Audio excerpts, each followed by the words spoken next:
ਨਮਸਕਾਰ ਆਦਾਬ ਸਤਿ ਸ਼੍ਰੀ ਅਕਾਲ ਹਮਦਰ ਟੀਵੀ ਦੇਖਣ ਵਾਲੇ ਸਾਰੇ ਦਰਸ਼ਕਾਂ ਦਾ ਸਵਾਗਤ ਹੈ ਪ੍ਰੋਗਰਾਮ ਇਮੀਗ੍ਰੇਸ਼ਨ ਮੈਟਰਸ ਵਿੱਚ ਮੈਂ ਹਾਂ ਤਰਨਜੀਤ ਕੌਰ ਘੁੰਮਣ। ਦੋਸਤੋ ਜਿਵੇਂ ਕਿ ਤੁਸੀਂ ਜਾਣਦੇ ਹੋ ਕਿ ਅੱਜ ਸ਼ਨੀਵਾਰ ਤੇ ਲੈ ਕੇ ਹਾਜ਼ਰ ਹੋਏ ਹਾਂ ਯੂਐਸ ਇਮੀਗ੍ਰੇਸ਼ਨ ਸੰਬੰਧੀ ਤਾਜ਼ਾ ਜਾਣਕਾਰੀ। ਸੋ ਅਮਰੀਕੀ ਇਮੀਗ੍ਰੇਸ਼ਨ ਸੰਬੰਧੀ ਤੁਹਾਡਾ ਕੋਈ ਸਵਾਲ ਹੈਗਾ ਸਾਨੂੰ ਅੱਜ ਦੇ ਲਾਈਵ ਪ੍ਰੋਗਰਾਮ ਵਿੱਚ ਕਾਲ ਕਰ ਸਕਦੇ ਹੋ। ਇਸ ਵਕਤ ਸਾਡਾ ਲਾਈਵ ਪ੍ਰੋਗਰਾਮ ਹੈ ਟੋਰਾਂਟੋ ਸਮੇਂ ਦੇ ਮੁਤਾਬਿਕ ਇਸ ਵਕਤ ਦੁਪਹਿਰ ਦੇ 3 ਵੱਜ ਚੁੱਕੇ ਨੇ।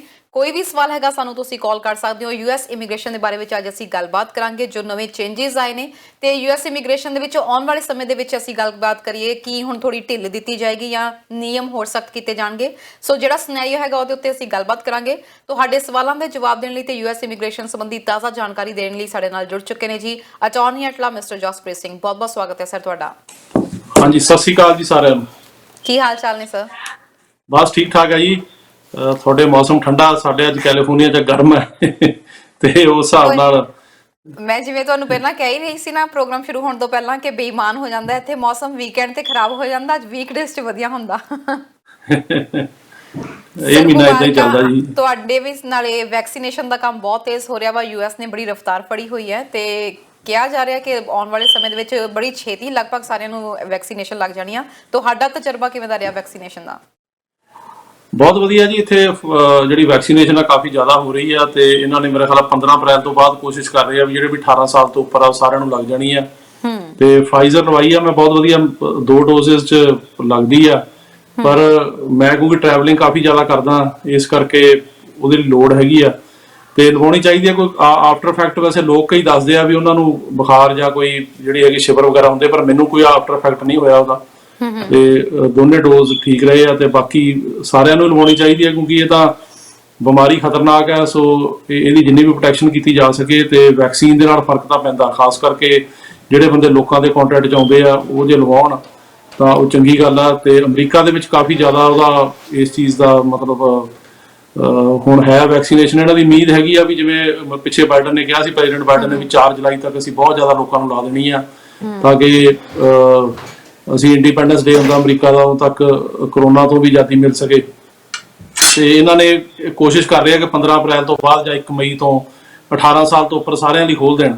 ਹੁਣ ਤਾਂ ਹੈਲਥ ਗਰੁੱਪਾਂ ਜਿਵੇਂ ਅੱਡ-ਅੱਡ ਗਰੁੱਪਾਂ 'ਚ ਲਾ ਰਹੀ ਸੀ, ਜਿੱਦਾਂ ਪਹਿਲਾਂ 80 ਸਾਲ ਤੋਂ ਉੱਪਰ ਬੰਦੇ ਜਾਂ 65 ਤੋਂ ਉੱਪਰ, ਫਿਰ ਹੈਲਥ ਕੇਅਰ ਵਰਕਰ, ਫਿਰ ਹੋਟਲ ਵਰਕਰ, ਫਿਰ ਜਿਹੜੇ ਬੰਦਿਆਂ ਦਾ ਫੂਡ ਇੰਡਸਟਰੀ ਨਾਲ ਸੰਬੰਧ ਹੈ। ਤੇ ਹੁਣ ਇਹ ਜਿਹੜਾ 50 ਸਾਲ ਤੋਂ ਉੱਪਰ ਲਾ ਰਹੇ, ਮੇਰਾ ਖਿਆਲ 15 ਅਪ੍ਰੈਲ ਤੋਂ ਇਹਨਾਂ ਨੇ 18 ਤੋਂ ਉੱਪਰ ਕਰਨ ਦੀ ਕੋਸ਼ਿਸ਼ ਕਰਨਗੇ। ਸੋ ਉਹਦਾ ਫਾਇਦਾ ਹੋਏਗਾ ਜੀ, ਇਕਨੋਮੀ ਖੁੱਲੇਗੀ ਸਾਰੀ ਜੀ। ਤੇ ਜਸਪ੍ਰੀਤ ਜੀ ਤੁਹਾਡਾ ਐਕਸਪੀਰੀਅੰਸ ਕਿਵੇਂ ਦਾ ਰਿਹਾ? ਕਿਉਂਕਿ ਲੋਕੀ ਕੈਨੇਡਾ ਦੇ ਵਿੱਚ ਥੋੜੀ ਜਿਹੀ ਐਸਟਰਾਜ਼ੈਨੇਕਾ ਨੂੰ ਲੈ ਕੇ ਥੋੜਾ ਜਿਹਾ ਡਰ ਦਾ ਮਾਹੌਲ ਹੈਗਾ, ਪਰ ਤੁਹਾਡੀ ਗੱਲ ਕਰੀਏ ਕਿਵੇਂ ਦਾ ਐਕਸਪੀਰੀਅੰਸ ਰਿਹਾ? ਕੋਈ ਉਸ ਤੋਂ ਬਾਅਦ ਕੋਈ ਪ੍ਰੋਬਲਮ ਤਾਂ ਨਹੀਂ ਹੋਈ ਵੈਕਸੀਨ ਲਗਾਉਣ ਤੋਂ ਬਾਅਦ? ਨਹੀਂ ਬਿਲਕੁਲ ਨਹੀਂ ਜੀ। ਮੈਂ ਤਾਂ ਜਦੋਂ ਪਹਿਲੀ ਲਵਾਈ ਉਦੋਂ ਵੀ ਕੁਝ ਨਹੀਂ, ਜਦੋਂ ਦੂਜੀ ਲਵਾਈ ਉਦੋਂ ਵੀ ਨਹੀਂ ਕੋਈ, ਮੈਨੂੰ ਕੋਈ ਇਹਦਾ ਆਫਟਰ ਇਫੈਕਟ ਨਹੀਂ ਹੋਇਆ ਤੇ ਕਿਸੇ ਕਿਸਮ ਦਾ। ਪਰ ਕਈ ਲੋਕਾਂ ਨੂੰ ਹੋਇਆ, ਕਈਆਂ ਜਿਹੜੀ ਲਵਾਈ ਆ ਦੱਸਿਆ ਉਹ ਥੋੜਾ ਹੀ ਜਿਵੇਂ ਕਿਸੇ ਨੂੰ ਇੱਕ ਦਿਨ ਜਿਹੜਾ ਹੈਗਾ ਕੰਬਣੀ ਛਿੜੀ ਜਾਂ ਬੁਖਾਰ ਹੋਇਆ, ਪਰ ਉਹ ਘੱਟ ਹੈ, ਇੰਨਾ ਜ਼ਿਆਦਾ ਨਹੀਂ ਜੀ। ਪਰ ਮੈਨੂੰ ਪਰਸਨਲੀ ਕੋਈ ਨਹੀਂ ਹੋਇਆ, ਕਾਫੀ ਬੰਦਿਆਂ ਨੂੰ ਨਹੀਂ ਹੋਇਆ। ਪਰ ਇਹ ਇੱਕ ਜ਼ਰੂਰੀ ਹੈ ਵੀ ਕਿਉਂਕਿ ਮੈਂ ਹੁਣ ਲੋਕਾਂ ਦੇ ਸੰਪਰਕ 'ਚ ਆਉਣਾ ਕਾਫੀ ਜ਼ਿਆਦਾ, ਪਰ ਇਹਦਾ ਮਤਲਬ ਇਹ ਨਹੀਂ ਹੈਗਾ ਕਿ ਤੁਸੀਂ ਵੈਕਸੀਨ ਲਵਾ ਕੇ ਪ੍ਰੀਕਾਸ਼ਨ ਨਹੀਂ ਰੱਖਣੀ। ਵੈਕਸੀਨ ਲਵਾਉਣ ਤੋਂ ਬਾਅਦ ਵੀ ਮਾਸਕ ਪਾਉਣਾ ਜ਼ਰੂਰੀ ਆ, ਹੱਥ ਧੋਣੇ ਜ਼ਰੂਰੀ ਆ ਤੇ ਜਿਹੜੀ ਨਾਰਮਲ ਪ੍ਰੀਕਾਸ਼ਨ ਹੈ ਵੀ ਤੁਸੀਂ 6 ਫੁੱਟ ਦਾ ਡਿਸਟੈਂਸ ਮੇਨਟੇਨ ਕਰਨਾ ਉਹ ਰੱਖੋ ਤੇ ਉਹਦਾ ਜਿਹੜਾ ਹੈਗਾ ਤੁਹਾਨੂੰ ਫਾਇਦਾ ਹੋਊਗਾ। ਪਰ ਵੈਕਸੀਨ ਜਿਹੜੀ ਆ ਉਹ ਆਪਣੀ ਥਾਂ ਤੇ ਆ, ਪਰ ਉਹਦਾ ਫਾਇਦਾ ਬਹੁਤ ਹੈ। ਇਹ ਜਿਹੜਾ ਕਈ ਲੋਕਾਂ ਦਾ ਪ੍ਰਚਾਰ ਹੈ ਵੀ ਵੈਕਸੀਨ ਨਹੀਂ ਲਵਾਉਣੀ ਚਾਹੀਦੀ ਫਲਾਣਾ, ਉਹ ਗਲਤ ਆ। ਕਿਉਂਕਿ ਜੇ ਦੇਖੋ ਜਿਹੜੀ ਆਪਣਾ ਤਰਨ ਜੀ ਫਲੂ ਦੀ ਵੈਕਸੀਨ ਹੁੰਦੀ ਆ ਉਹ ਸਿਰਫ 60-70% ਇਫੈਕਟਿਵ ਹੁੰਦੀ ਆ, ਪਰ ਫਿਰ ਵੀ ਦੇਖ ਲਓ ਉਹ ਲਵਾਉਣ ਨਾਲ ਫਲੂ ਹੁੰਦਾ ਨਹੀਂ ਜਾਂ ਬਹੁਤ ਘੱਟ ਹੁੰਦਾ।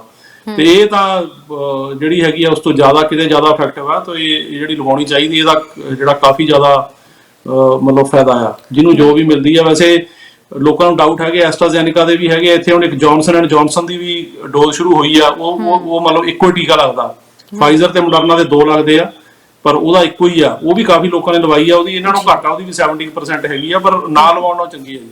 ਬਿਲਕੁਲ ਜੀ ਉਹੀ ਹੈ ਕਿ ਵੈਕਸੀਨ ਲੱਗੇਗੀ, ਕੇਸਿਸ ਥੱਲੇ ਆਉਣਗੇ, ਬਾਰਡਰਸ ਖੁੱਲਣਗੇ ਤਾਂ ਹੀ ਥੋੜਾ ਬਹੁਤ ਟਰੈਵਲ ਹੋ ਸਕੇਗਾ।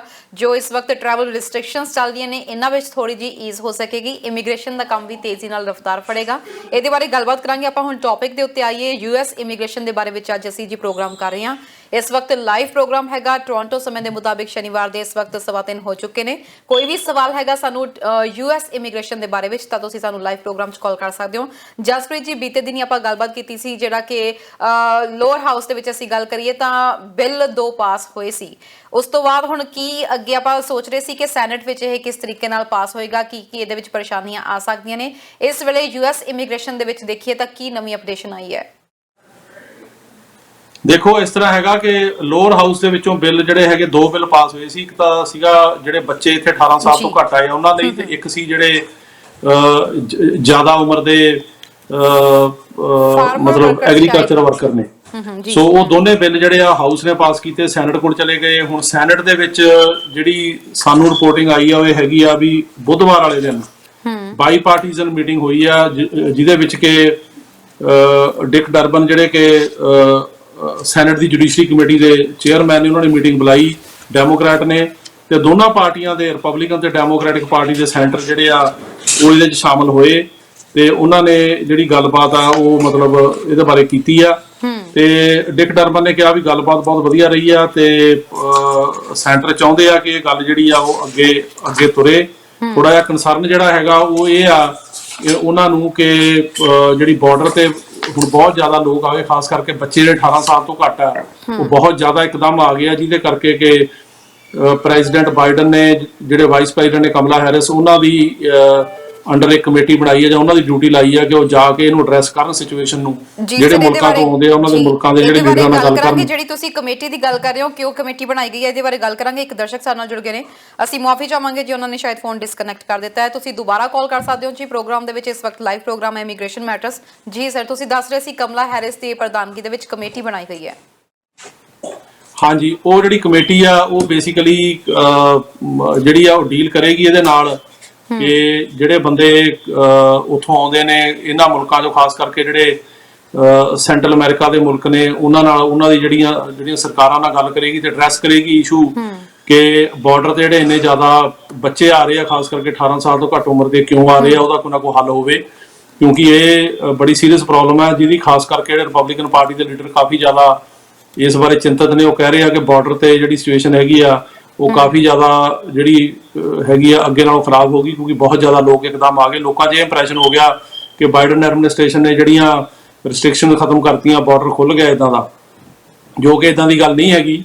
ਕਿਉਂਕਿ ਆਪਾਂ ਇਸ ਤੋਂ ਪਹਿਲਾਂ ਵੀ ਗੱਲ ਕਰ ਰਹੇ ਸੀ ਵੀ ਜਿਹੜਾ ਅਜੇ ਵੀ ਅੱਜ ਵੀ ਜਿਹੜੀਆਂ ਟਰੰਪ ਦੀਆਂ ਪਾਲਿਸੀਜ਼ ਨੇ, ਖਾਸ ਕਰਕੇ ਟਾਈਟਲ 42 ਜਿਹੜਾ ਹੈਗਾ ਉਹ ਯੂਜ਼ ਹੋ ਰਿਹਾ।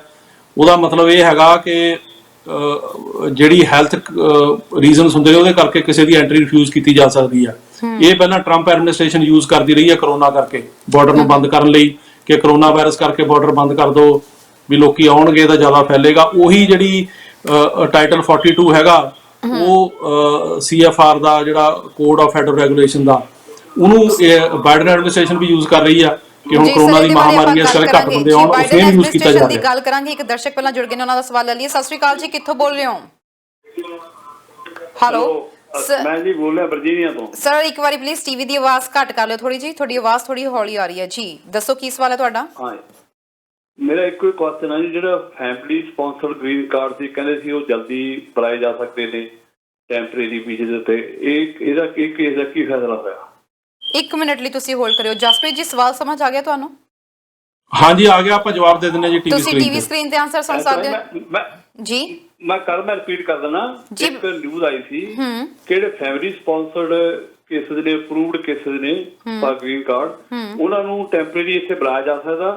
ਇਹ ਨਿਊਜ਼ ਬਾਰੇ ਸਾਨੂੰ ਕਲੈਰੀਫਿਕੇਸ਼ਨ ਦਿਓ ਜੀ। ਬਿਲਕੁਲ ਜੀ, ਇਹ ਸੱਚ ਹੈ ਗਲਤ ਹੈ? ਤੁਸੀਂ ਟੀਵੀ ਸਕਰੀਨ ਤੇ ਆਨਸਰ ਸੁਣ ਸਕਦੇ ਹੋ ਜੀ। ਕਾਲ ਕਰਨ ਲਈ ਸ਼ੁਕਰੀਆ ਤੁਹਾਡਾ ਜੀ। ਸਰ ਪਹਿਲਾਂ ਆਪਾਂ ਇਹਨਾਂ ਦਾ ਇਹ ਸਵਾਲ ਦਾ ਜਵਾਬ ਦੇ ਦਈਏ। ਤਰਨ ਜੀ, ਇਹਨਾਂ ਦਾ ਜਿਹੜਾ ਸਵਾਲ ਆ ਉਹ ਰਿਲੇਟਡ ਹੈਗਾ ਜਿਹੜਾ ਬਾਈਡਨ ਜਦੋਂ ਪ੍ਰੈਜ਼ੀਡੈਂਟ ਬਣੇ ਸੀਗੇ, ਪ੍ਰੈਜ਼ੀਡੈਂਟ ਬਾਈਡਨ ਨੇ ਜਿਹੜਾ ਬਿੱਲ ਕਿਹਾ ਸੀ ਬਣਾਉਣ ਵਾਸਤੇ, ਜਿਹੜਾ ਕਿ ਦੋਨਾਂ ਹਾਊਸਾਂ 'ਚ ਪੇਸ਼ ਹੋਇਆ, ਜਿਹਦਾ ਨਾਮ ਹੈਗਾ ਸਿਟੀਜ਼ਨਸ਼ਿਪ ਐਕਟ ਆਫ 2021। ਉਹ ਜਿਹੜਾ ਬਿੱਲ ਹੈ ਉਹਦੇ ਵਿੱਚ ਰੱਖਿਆ ਗਿਆ ਸੀ ਵੀ ਜਿਨ੍ਹਾਂ ਨੂੰ F4 ਕੈਟਾਗਰੀ ਆ ਭਰਾ ਭੈਣ ਦੀ, ਜਾਂ F3 ਕੈਟਾਗਰੀ ਆ ਜਿਹੜੀ ਮੈਰਿਡ ਬੱਚਿਆਂ ਦੀ, ਜਾਂ ਜਿਹੜੀ ਇਦਾਂ ਦੀਆਂ ਕੈਟਾਗਰੀਆਂ ਨੇ, ਉਹਨਾਂ ਜੇ ਪਟੀਸ਼ਨ ਅਪਰੂਵ ਹੋਈ ਨੂੰ 10 ਸਾਲ ਤੋਂ ਉੱਪਰ ਹੋ ਗਏ ਹੋਣ ਤਾਂ ਉਹਨਾਂ ਨੂੰ ਜਿਹੜੇ ਰਿਲੇਟਿਵਸ ਨੇ ਇੱਥੇ ਆਉਣ ਦੀ ਪਰਮਿਸ਼ਨ ਦਿੱਤੀ ਜਾਵੇ। ਉਹ ਜਿਹੜੀ ਹੈਗੀ ਆ ਜਿਹੜੀ ਲਾ ਆ ਉਹ ਜੇ ਬਣਿਆ ਨਹੀਂ, ਅਜੇ ਪੈਂਡਿੰਗ ਆ। ਸੋ ਜਿੰਨੀ ਦੇਰ ਉਹ ਬਣਦਾ ਨਹੀਂ ਉਨੀ ਦੇਰ ਤੱਕ ਹੈਲੋ ਇਹਦਾ ਜਿਹੜਾ ਮੈਂ ਕਾਲਰ ਨੂੰ ਕਵਾਂਗੀ 1 ਮਿੰਟ ਹੋਲਡ ਕਰਿਓ ਕਾਲਰ ਪਲੀਜ਼। ਜੀ ਸਰ। ਹਾਂਜੀ, ਉਨੀ ਦੇਰ ਤੱਕ ਜਿੰਨੀ ਦੇਰ ਕਾਨੂੰਨ ਬਣਦਾ ਨਹੀਂ ਉਨੀ ਦੇਰ ਤੱਕ ਇਹ ਪਾਲਿਸੀ ਅਜੇ ਨਹੀਂ ਹੈਗੀ। ਇਹ ਰੱਖਿਆ ਜ਼ਰੂਰ ਗਿਆ ਉਹਦੇ 'ਚ, ਪਰ ਉਹ ਕਾਨੂੰਨ ਅਜੇ ਬਣਿਆ ਨਹੀਂ, ਅਜੇ ਪੈਂਡਿੰਗ ਆ ਕਾਨੂੰਨ ਉਹ। ਤੇ ਜਿੰਨੀ ਦੇਰ ਉਹ ਬਣਦਾ ਨਹੀਂ ਉਨੀ ਦੇਰ ਤੱਕ ਅਜੇ ਉਹ ਪਾਲਿਸੀ ਇੰਪਲੀਮੈਂਟ ਨਹੀਂ ਹੋਈ। ਜਦੋਂ ਕਾਨੂੰਨ ਬਣੇਗਾ ਉਸ ਤੋਂ ਬਾਅਦ ਪਤਾ ਲੱਗੇਗਾ ਜੀ। ਨੈਕਸਟ ਕਾਲਰ ਸਾਡੇ ਨਾਲ ਜੁੜ ਗਏ ਨੇ। ਸਤਿ ਸ਼੍ਰੀ ਅਕਾਲ ਜੀ, ਕਿੱਥੋਂ ਬੋਲ ਰਹੇ ਹੋ ਤੇ ਕੀ ਸਵਾਲ ਹੈ ਤੁਹਾਡਾ? ਹੈਲੋ ਹਾਂਜੀ, ਕਾਲਰ 9815 ਨੰਬਰ ਤੋਂ ਜਿਹੜੇ ਤੁਸੀਂ ਕਾਲ ਕਰ ਰਹੇ ਹੋ। ਹਾਂਜੀ, ਤੁਹਾਡਾ ਸਵਾਲ ਦੱਸੋ ਜੀ, ਕਿੱਥੋਂ ਬੋਲ ਰਹੇ ਹੋ? ਹਾਂਜੀ ਸਰ, ਕਿੱਥੋਂ ਬੋਲ ਰਹੇ ਹੋ ਜੀ, ਕੀ ਕਹਿਣਾ ਚਾਹੁੰਦੇ ਹੋ? ਮੈਂ ਵਰਜੀਨੀਆ ਤੋਂ ਬੋਲ ਰਿਹਾ ਜੀ। ਜਿਹੜੇ F4 ਕੈਟਾਗਰੀ ਵਾਲੇ ਆ ਉਹਨਾਂ ਦੇ ਕੀ ਕੇਸ, ਉਹਦੀ ਕਲੈਰਿਟੀ ਸਾਨੂੰ ਚਾਹੀਦੀ ਆ ਸਰ। ਕੀ ਕਲੈਰਿਟੀ ਤੁਸੀਂ ਚਾਹੁੰਦੇ ਹੋ ਇਹਦੇ ਬਾਰੇ ਵਿੱਚ ਕਿ ਕਿਹੜੇ ਕੇਸਿਸ ਚੱਲ ਰਹੇ ਨੇ ਇਸ ਵਕਤ, ਉਹਦੇ ਬਾਰੇ ਜਾਣਨਾ ਚਾਹੁੰਦੇ ਹੋ? ਸ਼ਾਇਦ ਜੀ ਉਹਨਾਂ ਨੇ ਫੋਨ ਡਿਸਕਨੈਕਟ ਕਰ ਦਿੱਤਾ। F4 ਕੇਸਿਸ ਦੇ ਬਾਰੇ ਵਿੱਚ ਇਹ ਜਾਣਨਾ ਚਾਹੁੰਦੇ ਨੇ, ਇਹਦੇ ਬਾਰੇ ਆਪਾਂ ਗੱਲ ਕਰਾਂਗੇ। ਦਰਸ਼ਕ ਇੱਕ ਹੋਰ ਜੁੜ ਗਏ ਨੇ। ਸਤਿ ਸ਼੍ਰੀ ਅਕਾਲ ਜੀ, ਕਿੱਥੋਂ ਬੋਲ ਰਹੇ ਹੋ ਤੇ ਕੀ ਪੁੱਛਣਾ ਚਾਹੁੰਦੇ ਹੋ? ਹੈਲੋ ਸਤਿ ਸ਼੍ਰੀ ਅਕਾਲ ਜੀ, ਕਿੱਥੋਂ ਬੋਲ ਰਹੇ ਹੋ ਤੇ ਕੀ ਸਵਾਲ ਹੈ ਤੁਹਾਡਾ? ਸਤਿ ਸ਼੍ਰੀ ਅਕਾਲ ਜੀ ਮੈਮ, ਮੈਂ ਇੰਡੀਆ ਤੋਂ ਬੋਲ ਰਹੀ ਹਾਂ ਮੈਮ। ਮੇਰਾ ਕੁਐਸਚਨ ਹੈ ਕਿ ਮੇਰੇ ਬ੍ਰਦਰ ਸੀ ਉਹ ਕਰਕੇ ਯੂਐਸ ਤੋਂ ਵਾਪਸ ਆ ਗਏ ਸੀ। ਮੈਮ ਤੁਹਾਡੀ ਆਵਾਜ਼ ਬਹੁਤ ਘੱਟ ਆ ਰਹੀ ਹੈ। ਮੈਮ ਤੁਹਾਡੀ ਆਵਾਜ਼ ਬਹੁਤ ਸਲੋ ਆ ਰਹੀ ਹੈ, ਥੋੜਾ ਜਿਹਾ ਲਾਊਡ ਬੋਲੋਗੇ ਪਲੀਜ਼? ਆਲਰਾਈਟ ਮੈਮ, ਮੇਰਾ ਕੁਐਸਚਨ ਹੈ ਕਿ ਮੇਰੇ ਬ੍ਰਦਰ ਯੂਐਸ 'ਚ ਹੈਗੇ ਸੀ ਐਂਡ ਉਹ ਓਵਰਸਟੇ ਕਰਕੇ ਸੀ। ਉਹਨਾਂ ਦਾ ਕੁਝ ਮੈਰਿਜ ਦਾ ਕੇਸ ਸੀ ਉੱਥੇ ਔਰ ਉਹ ਕੇਸ ਡਿਕਲਾइन ਹੋ ਗਿਆ ਸੀ। ਉਸ ਤੋਂ ਬਾਅਦ ਉਹ ਇੰਡੀਆ ਵਾਪਸ ਆ ਗਏ ਸੀ। क्या वो दोबारा जा सकते हैं? Is it possible for him to go again? ਕਿਹੜਾ ਕੇਸ ਸੀ ਉੱਥੇ ਉਹਨਾਂ ਦਾ? ਮੈਰਿਜ ਦਾ ਕੇਸ? ਹਾਂਜੀ, ਮੈਰਿਜ ਦਾ ਕੇਸ ਸੀ। ਉਹਨਾਂ ਦਾ ਨਹੀਂ ਸਿਰੇ ਨਹੀਂ ਚੜਿਆ ਸੀ ਡਿਊ ਟੂ ਸਮ ਰੀਜ਼ਨ। ਤੇ क्या ਉਹ ਵਾਪਸ ਉਹ ਇੰਡੀਆ ਆ ਗਏ ਸੀ ਵਿਦਨ ਗਿਵਨ ਟਾਈਮ ਸਪੈਨ? क्या ਉਹ ਦੁਬਾਰਾ ਜਾ ਸਕਦੇ हैं ਹੁਣ? ਤੁਸੀਂ 1 ਮਿੰਟ ਲਈ ਹੋਲਡ ਕਰਿਓ। ਜਸਪ੍ਰੀਤ ਜੀ, ਸਵਾਲ ਸਮਝ ਆ ਗਿਆ, ਆਪਾਂ ਆਨਸਰ ਦਈਏ। ਇਹਨਾਂ ਨੂੰ ਇਹ ਪੁੱਛੋ ਜੀ ਵੀ ਜਿਹੜਾ ਇਹਨਾਂ ਨੇ ਮੈਰਿਜ ਕੀਤੀ ਆ, ਜਿਨ੍ਹਾਂ ਬਾਰੇ ਪੁੱਛਦੇ ਨੇ, ਉਹਨਾਂ ਨੇ ਮੈਰਿਜ ਯੂਐਸ ਸਿਟੀਜ਼ਨ ਨਾਲ ਕੀਤੀ ਆ ਤੇ ਮੈਰਿਜ ਅਜੇ ਤੱਕ ਵੈਲਿਡ ਆ? ਤੁਹਾਡੇ ਬ੍ਰਦਰ ਨੇ ਮੈਰਿਜ ਯੂਐਸ ਸਿਟੀਜ਼ਨ ਨਾਲ ਕੀਤੀ ਆ ਜਾਂ ਗ੍ਰੀਨ ਕਾਰਡ ਹੋਲਡਰ ਨਾਲ ਕੀਤੀ ਹੈ? ਹਾਂਜੀ, ਨਹੀਂ ਮੈਮ, ਯੂਐਸ ਸਿਟੀਜ਼ਨ ਨਾਲ ਕੀਤੀ ਸੀ। ਜੀ ਸਰ, ਯੂਐਸ ਸਿਟੀਜ਼ਨ ਨਾਲ ਕੀਤੀ ਸੀ। ਤੇ ਉਸ ਤੋਂ ਬਾਅਦ ਠੀਕ ਹੈ ਜੀ, ਆਪਾਂ ਜਵਾਬ ਦੇ ਦਿੰਦੇ ਟੀਵੀ ਸਕਰੀਨ ਤੇ ਜੀ। ਉਹਨਾਂ ਦਾ ਕੇਸ ਡਿਕਲਾइन ਹੋ ਗਿਆ ਸੀ due to some reasons, I don't know, but ਤੇ ਉਹਨਾਂ ਦੀ ਟੈਕਸ ਵੀ ਉੱਥੇ ਪੇ ਕੀਤੇ ਤੇ ਸਾਰਾ ਕੁਝ ਹੈ। ਉਸ ਤੋਂ ਬਾਅਦ ਉਹਨਾਂ ਨੂੰ ਲੈਟਰ ਆ ਗਿਆ ਸੀ ਕਿ ਤੁਸੀਂ 30 ਡੇਜ਼ ਦੇ ਅੰਦਰ ਵਾਪਸ ਜਾਣਾ ਹੈ ਔਰ ਗਿਵਨ ਟਾਈਮਲਾਈਨ ਉਹ ਵਾਪਸ ਆ ਗਏ ਸੀ। ਜੀ, क्या वो दोबारा जा सकते हैं? ਜੀ ਜਸਪ੍ਰੀਤ ਜੀ, ਆਨਸਰ ਦਈਏ ਆਪਾਂ ਇਹਨਾਂ ਨੂੰ? ਹਾਂਜੀ, ਟੀਵੀ ਸਕਰੀਨ ਤੇ ਆਨਸਰ ਦੇ ਦਿਆਂਗੇ ਸਕਦੇ ਹੋ ਜੀ। ਤੁਸੀਂ ਕਾਲ ਕਰਨ ਲਈ ਤੁਹਾਡਾ ਬਹੁਤ-ਬਹੁਤ ਸ਼ੁਕਰੀਆ ਸਰ। ਕਾਲਰ ਹੋਲਡ ਜੁੜ ਗਏ ਨੇ। ਇੱਕ ਵਾਰੀ ਆਪਾਂ ਸਵਾਲ ਲੈ ਲਈਏ, ਫਿਰ ਆਪਾਂ ਇੱਕ ਕਰਕੇ ਆਨਸਰ ਦਿੰਦੇ ਹਾਂ। ਸਤਿ ਸ਼੍ਰੀ ਅਕਾਲ ਜੀ, ਕਿੱਥੋਂ ਬੋਲ ਰਹੇ ਹੋ, ਕੀ ਪੁੱਛਣਾ ਚਾਹੁੰਦੇ ਹੋ? ਹੈਲੋ ਸਤਿ ਸ਼੍ਰੀ ਅਕਾਲ ਜੀ, ਕਿੱਥੋਂ ਬੋਲ ਰਹੇ ਹੋ, ਕੀ ਸਵਾਲ ਹੈ? ਨਿਊਯਾਰਕ ਤੋਂ ਬੋਲ ਰਿਹਾ ਜੀ ਸਰ, ਦੱਸੋ ਜੀ ਕੀ ਸਾਡਾ ਇਮੀਗ੍ਰੇਸ਼ਨ ਬਾਰੇ ਸਵਾਲ ਹੈ ਜੀ। ਹਾਂਜੀ, ਦੱਸੋ ਜੀ ਕੀ ਸਵਾਲ ਹੈ ਤੁਹਾਡਾ? ਸਾਡਾ ਸਵਾਲ ਹੈ ਅਸੀਂ ਉਹ ਸਿਟੀ ਯੂਐਸ ਸਿਟੀਜ਼ਨ ਨਾਲ ਮੈਰਿਜ ਕੀਤੀ, 2 ਸਾਲ ਦਾ ਸਾਨੂੰ ਆ ਗਿਆ, ਹੁਣ 10 ਸਾਲ ਦਾ ਅਪਲਾਈ ਕੀਤਾ ਸੀ। ਉਹਨਾਂ ਦੀ ਦੁਬਾਰਾ ਚਿੱਠੀ ਆ ਗਈ ਵੀ ਹੋਰ ਪੇਪਰ ਦਿਓ। ਹੁਣ ਉਹ ਜਿਹੜੇ ਪੇਪਰ ਮੰਗੇ ਉਹ ਵਿੱਚ ਦਿੰਦੀ ਨਹੀਂ ਉਹ, ਤਾਂ ਉਹਦਾ ਕੀ ਕੀਤਾ ਜਾਵੇ ਹੁਣ, ਕਿੱਦਾਂ ਹੋ? ਜਸਪ੍ਰੀਤ ਜੀ, ਤੁਹਾਨੂੰ ਸਵਾਲ ਸਮਝ ਆ ਗਿਆ? ਤੁਸੀਂ ਇੱਕ ਵਾਰ ਰਿਪੀਟ ਕਰ ਦਿਓ ਜੀ। ਸਰ ਇੱਕ ਵਾਰੀ ਤੁਹਾਡਾ ਸਵਾਲ ਇਹੀ ਹੈ ਨਾ, ਜ਼ਰਾ ਸੁਣਿਓ ਕਿ ਯੂਐਸ ਸਿਟੀਜ਼ਨ ਦੇ ਨਾਲ ਮੈਰਿਜ ਕੀਤੀ ਸੀ ਤੇ ਇਸ ਤੋਂ ਬਾਅਦ ਕੁਝ ਹੋਰ ਪੇਪਰਸ ਮੰਗੇ ਗਏ ਨੇ। ਅੱਜ ਤੁਹਾਡੇ ਦਫ਼ਤਰ ਵੀ ਫੋਨ ਕਰ ਦਿਆ ਜੀ, ਉੱਥੇ ਕੋਈ ਚੌਕੜਾ ਨਹੀਂ। ਸਰ, ਤੁਸੀਂ ਟੀਵੀ ਸਕਰੀਨ ਦੇ ਉੱਤੇ ਇਸ ਵਕਤ ਆਨਲਾਈਨ ਹੋ, ਤੁਹਾਡਾ ਸਵਾਲ ਹੀ ਅਸੀਂ ਸੁਣ ਰਹੇ ਹਾਂ ਜੀ। ਇੱਕ ਵਾਰੀ ਸਵਾਲ ਤੁਸੀਂ ਆਪਣਾ ਦੁਬਾਰਾ ਰਿਪੀਟ ਕਰ ਦੋਗੇ? ਤੁਸੀਂ ਟੀਵੀ ਦੀ ਆਵਾਜ਼ ਘੱਟ ਕਰ ਦਿਓ ਜੀ, ਟੀਵੀ ਤੇ ਨਾ ਸੁਣੋ ਤੁਸੀਂ ਸਾਨੂੰ। ਹੈਲੋ ਜੀ, ਸ਼ਾਇਦ ਸਾਡੇ ਦਰਸ਼ਕ ਸਾਨੂੰ ਇਸ ਵਕਤ ਟੀਵੀ ਤੇ ਸੁਣ ਰਹੇ ਨੇ। ਕਿਰਪਾ ਕਰਕੇ ਜਦੋਂ ਤੁਸੀਂ ਸਾਨੂੰ ਕਾਲ ਲਗਾ ਲੈਂਦੇ ਹੋ ਨਾ, ਉਸ ਵਕਤ ਟੀਵੀ ਦੀ ਆਵਾਜ਼ ਘੱਟ ਕਰ ਦਿਆ ਕਰੋ, ਤੁਹਾਡੇ ਕੁਐਸਚਨਸ ਫਿਰ ਸਹੀ ਤਰੀਕੇ ਨਾਲ ਸਮਝ ਨਹੀਂ ਆਉਂਦੇ। ਸਤਿ ਸ਼੍ਰੀ ਅਕਾਲ ਜੀ, ਕਿੱਥੋਂ ਬੋਲ ਰਹੇ ਹੋ ਸਰ? ਮੈਨੂੰ ਜਿੰਨਾ ਆਈਡੀਆ ਮੈਂ ਤੁਹਾਨੂੰ ਇਹਨਾਂ ਦਾ ਕੁਐਸਚਨ ਦੱਸ ਦਾਂਗੀ।